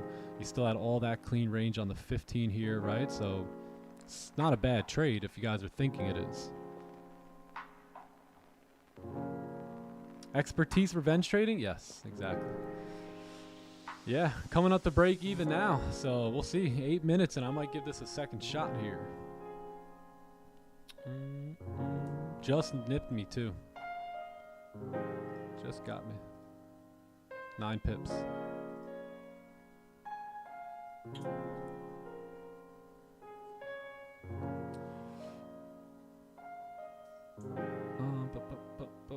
Could we tap 95? 95. I mean, we're ranging right now, so we need a breakout. So first things first, we need this breakout here. And then I think we could start tapping into like 26 and then possibly 22.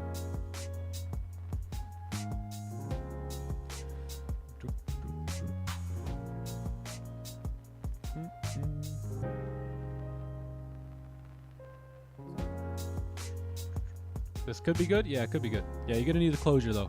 Once we get the closure, we can look more into it being good. If the candle closes above, then I'll probably just call it. But if we can close below, then I think there's a second shot here.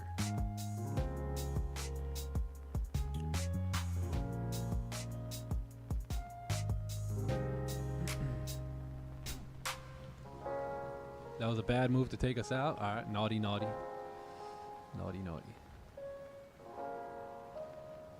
And if any of you guys want to get out here, I mean, you're at break even pretty much. So you can always get out right here at break even.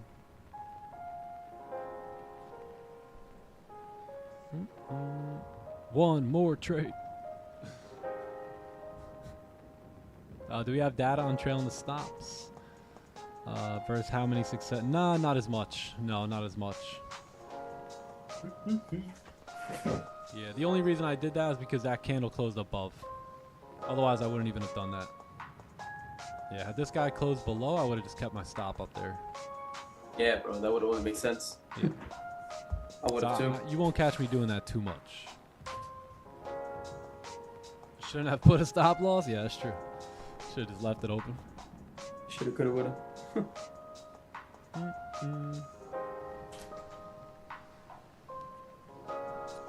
Well, there she goes.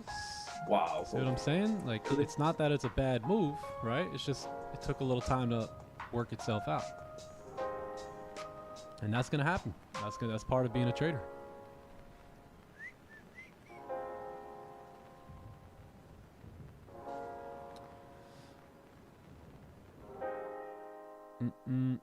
Detached size. Yep, your detached size helps here too. Yeah, I think more than anything, I wanted to show some examples of how to manage risk, and I think that was a good opportunity on how to do that here. When you get that candle closing above, it's good to manage the risk there. So let's see, our TP was sitting here, right? All right, well, we'll see if you can get down to 27 here for some partials for those still in.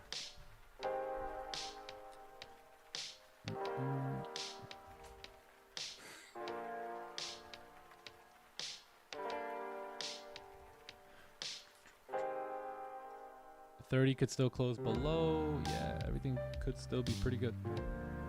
Like I said, the only issue we really ran into in this trade was this guy closing above. That's really the only issue we've had here so far. Otherwise, it's just been a bit of a fluctuation or whatnot. Direction makes sense. I mean, really. Yeah. Yeah, I thought it was good.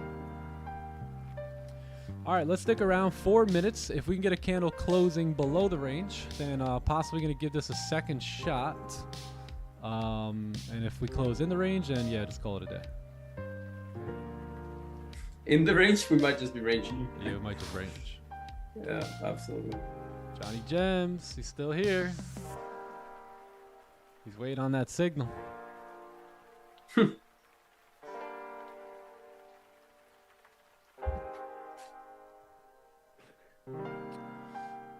right, let's see. 4 minutes.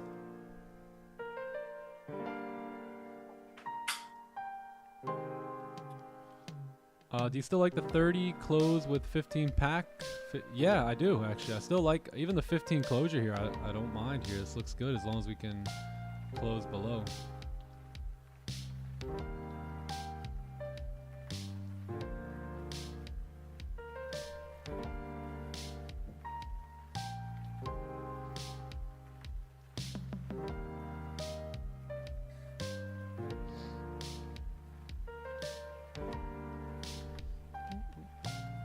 Still got some time though. 3 minutes.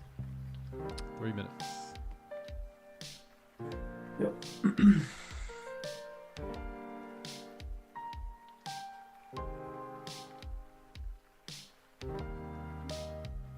We wouldn't have been at TP yet. I think we would have hit break even though.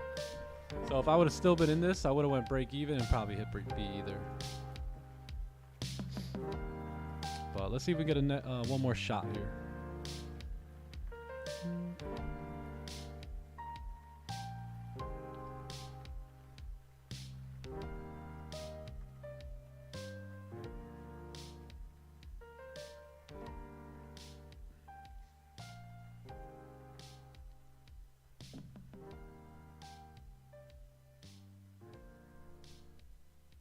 Looking gorgeous now? Yeah, now it's looking better. Definitely looking better. We want to see this candle close like that. You know, not too strong, but also not weak. So something nice, good closure.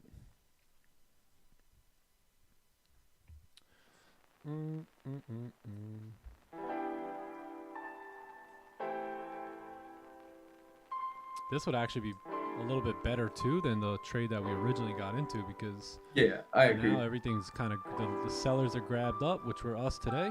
The buyers are also grabbed up. The buyers are grabbed up again here, and sellers got stopped out there. Buyers got in, so a lot of liquidity floating around here.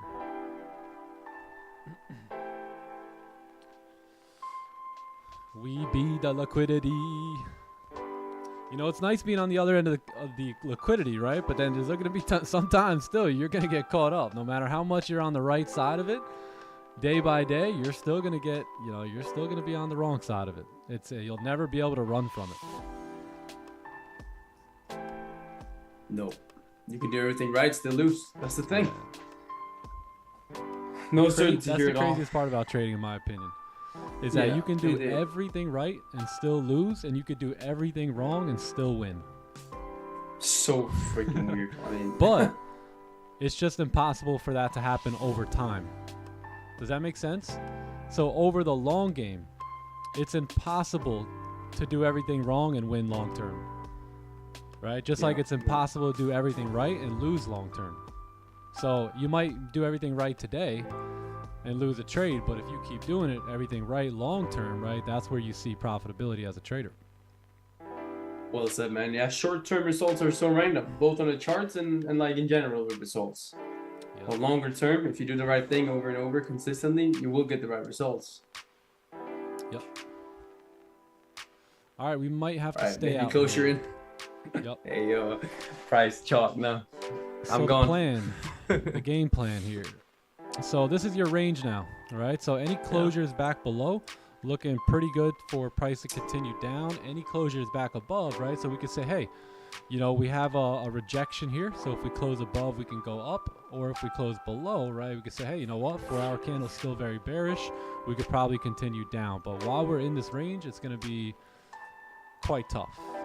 Quite tough. So wait for some closures outside of the range. I think it's going to be best now. And then when you do get that, you know, that's when we can look to possibly put another trade on here. So yeah, that's it. That's it. Little range game now. Let price range a little bit. Man. We got a big move.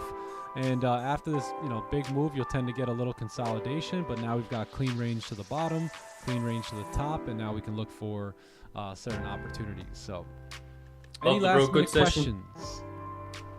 Any questions? Good management. I think, you know, with that candle closing above, I thought that was great management to minimize that risk and, you know, just lower our size a little bit. Yeah, I agree. Good trade, good management there.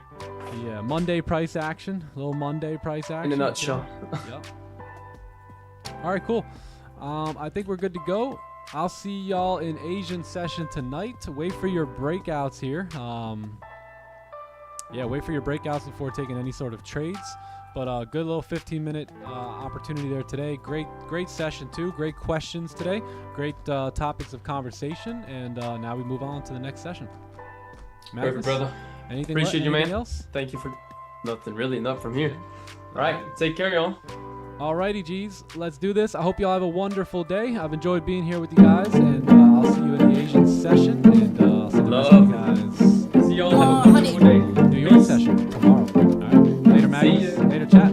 Later. Adios. Yeah, these days I don't take advice from anybody who gon' tell me how to do it if they never even did it right. These days I don't waste a minute of my time reminiscing on regrets of the past. That's a different life. These days I don't need nobody's validation. These days I don't need nobody's invitation. These days I don't tell nobody what I'm doing. I just do it. If I fail, keep it pushing till I get it right. Yeah, these days I've been wide awake, I never sleep late. Got a lot to do, I treat a Sunday like a weekday. Do it for my son, set the table, I need 3 plates. Have my cake and eat it, baby, don't forget the cheesecake. Got it, yeah, they know I got it.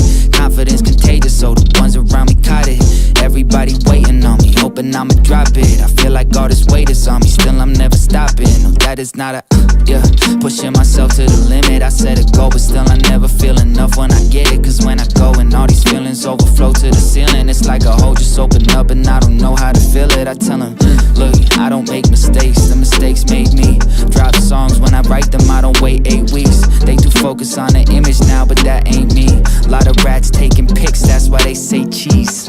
Lately I've been feeling like there's something off. A lot of friends used to show me love, ain't showing love at all. Yeah, only cheer me on when I was underdog. Running up the numbers, everybody keep on running off. Funny how they wanted me to win until I passed them. Now all of a sudden they be talking in the past tense. He was this, he was that, like I changed up, Had a kid, I'm a dad, gotta make funds. These days, everybody focus on the he say and she say. Acting up and trying to make a scene like a screenplay. Try to be original but end up as a remake. Spend a lot of time thinking about how I'ma be great.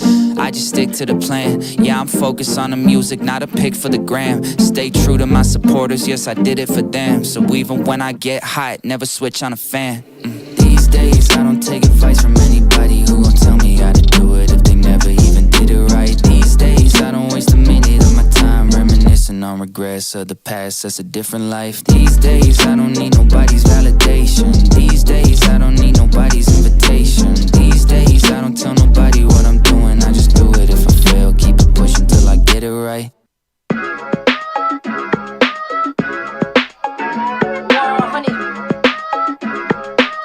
Hey, yeah, let's go. Local legend, but the whip I got is foreign. Extraordinary, yeah, I feel like Alex Warren does. Please do not be calling me if it is not important. If I don't see no dollar signs there, then I'm ignoring them. Got a couple kids nowadays that I'm supporting. Turn it down 100,000, I wasn't bored enough. Yeah, I wasn't bored enough. I'd rather stay at home, just the 4 of us. Knock, knock, knock, say hello to opportunity. Show them everything that I be doing, think it's doing me. Check, check, check, everything I do is to a T. And only other corner hitting hardest in the USC. Oh, Irish fresh in my blood and all that money keep on doubling. I ain't tried to ball cause I ain't really one for fumbling. Made a couple M's, went gold, now I'm loving it. Drive through them all, can't stomach it. 1 time cause I had to prove it to myself. 2 times doing that for everybody else. 3 times just to put the trophy on the shelf. 4 times just because I couldn't, I ain't doing nothing else. Local legend, but the whip I got is foreign. Extraordinary, yeah, I feel like Alex Warren does. Please will not be calling me if it is not important. If I don't see no dollar signs there, then I'm ignoring them. Got a couple kids nowadays and I'm supporting. Turn it down 100,000, I wasn't bored enough.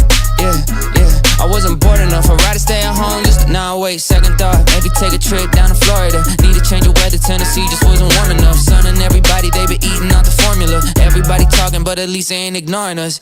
Ayy, reservations for 20 at Coast Show. Like that iceberg, I'm tipping a boatload. Got incredible friends, yeah, they froze on. Taking hits on the one like I'm Soto. Catalog multiples of double digits. Staring at the number like it's double vision.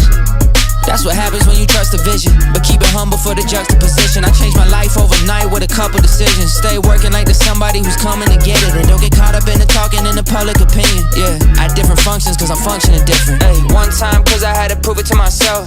2 times doing that for everybody else. 3 times just to put the trophy on the shelf. 4 times just because I couldn't, I ain't doing nothing else. Ay, local legend, but the whip I got is foreign. Extraordinary, yeah, I feel like Alex Warren does. Please will not be calling me if it is not important. If I don't see no dollar signs there, then I'm ignoring them. Got a couple kids nowadays and I'm supporting. Turn it down 100,000, I wasn't bored enough. Yeah, I wasn't bored enough. I'd rather stay at home with the 4 of us.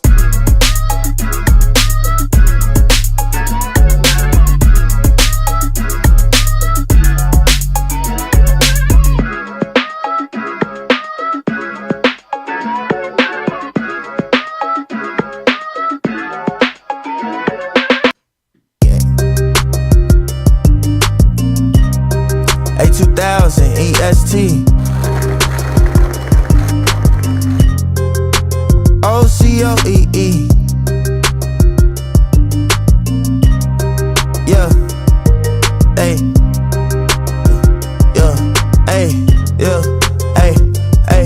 I need peace, I need love, I need everything that's coming from above. I need peace, I need love, I need everything that's coming from above. I want my dog, ay. Birds of a feather, we gon' fly together. Ay, we gon' rock forever like it's heavy metal. I ain't Christopher Columbus, I would never settle. I ain't Lewis, I ain't Clark, I would never settle. God told me I'm Olympic, for real. Ay, seek the kingdom, why you simping, for real? Why you talking, you should listen, for real. All this jaywalking got me limping, for real. Hey, jaywalking, hey, Jesus walking, hey, Jesus talking. Yo, big faith, yeah, I need a whole lot of that way, where I'm about to go like amigo. Can't see the vision and you can't be me amigos. I call up my girl and then we pull up to the Rego. That's the only time we pay to see you acting way different. Way different. Same book, but the page different. The page different. Is it cliche to say I'm lane switching? Well, I'm lane switching. Hold on, let me put my turning signal on, so they see me coming. They still can't see me coming. Only 2 things that I need is peace. I need love, I need everything that's coming from above. I need peace, I need love, I need everything that's coming from up. They like, how he, who he, what is this? Hey, my studio is wherever I sit. Hey, I plug in the microphone and there you hear that click. Click, click, click, click, click. It's a hit. Hey, way it hit 'em like, whoa, man. Hey, make 'em do the uh-oh, man. Hey, how you just came up with whoa, man? Flow electric, this is not a slow dance. Not a slow dance. We come together and we pray and hold hands. He give grace, so wherever grace lands. He paid the price, ain't have no escape plan. Yeah, no plan. Yeah, no plan. Actually, his plan was the plan, so he planned it. Ayy, set the bar high, he the code, so I scanned it. Ayy, we saving souls on the campus. Ayy, but this ain't no religion, we ain't following your antics. Ayy, thank you, Lord, I sit like a praying mantis. Enemy just tryna see me sink Titanic. Never out, but I'm outlanded. Even when I'm out, soon as I land. Back to the beach, back to the sand. It's back to the... Only 2 things that I need is peace. I need love, I need everything that's coming from above. I need peace, I need love, I need everything that's coming from above.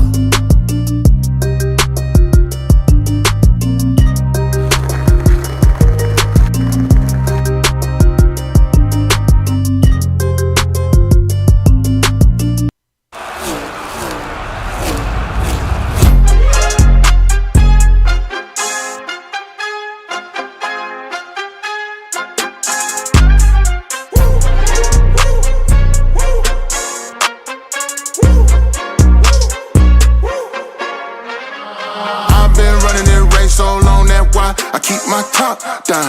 Live on my head cause I can't wear the crown too low. Never gon' bow down.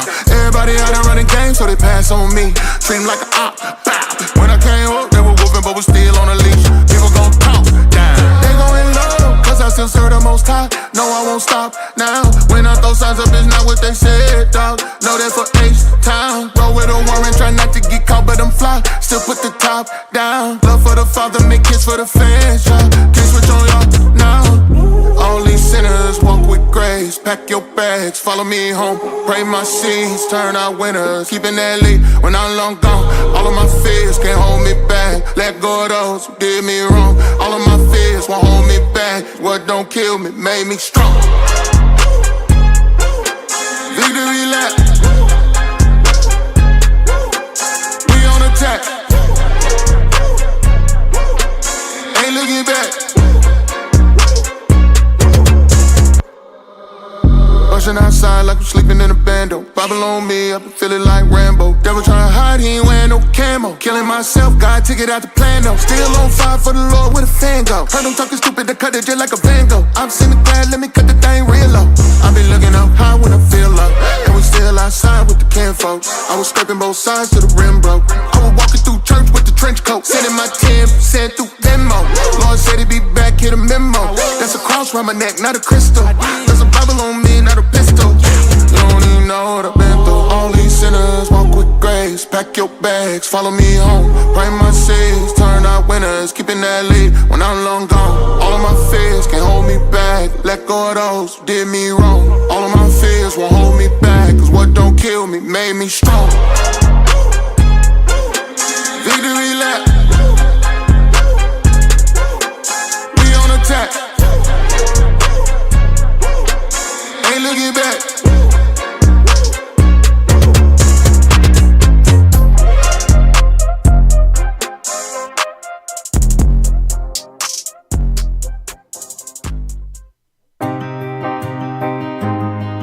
Hey, God Twain, I'm doing well.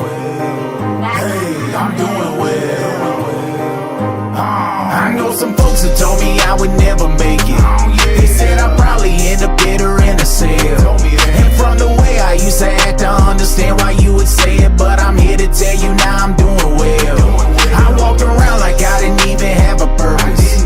With no direction, I was headed straight to hell. Until the king came down and my knees hit the ground. That's the only reason I'm doing well. I'm doing better than you could imagine. Picked up the book and I'm turning the chapter. Used to have Jeezy inside of the speakers and threw it away and replaced it with passes. Grandmama told me if you fill yourself up with garbage, it's probably what's gonna come out. I shrugged it off till I got a bit older, but now I know what she's talking about. That boy done changed up, but keep it real. Independent, I don't need a deal. God Twain may be the trademark, but the living God is who made the seal. Supernatural, no Copperfield. Downside with the back of fields. When you're coming from the bottom, you ain't even gotta worry about the mud, cause you walk through it. Check my heels, my God gon' order my steps. You see, he taught me this lesson. If the bait ain't working on your hook, you need to switch up the method. There's people dying every day, folks down and out with depression. Gotta be the light inside the dark place, wake them up with the message. I know some folks that told me I would never make it. They said I'd probably end up bitter in a cell. And from the way I used to act, I understand why you would say it. But I'm here to tell you now I'm doing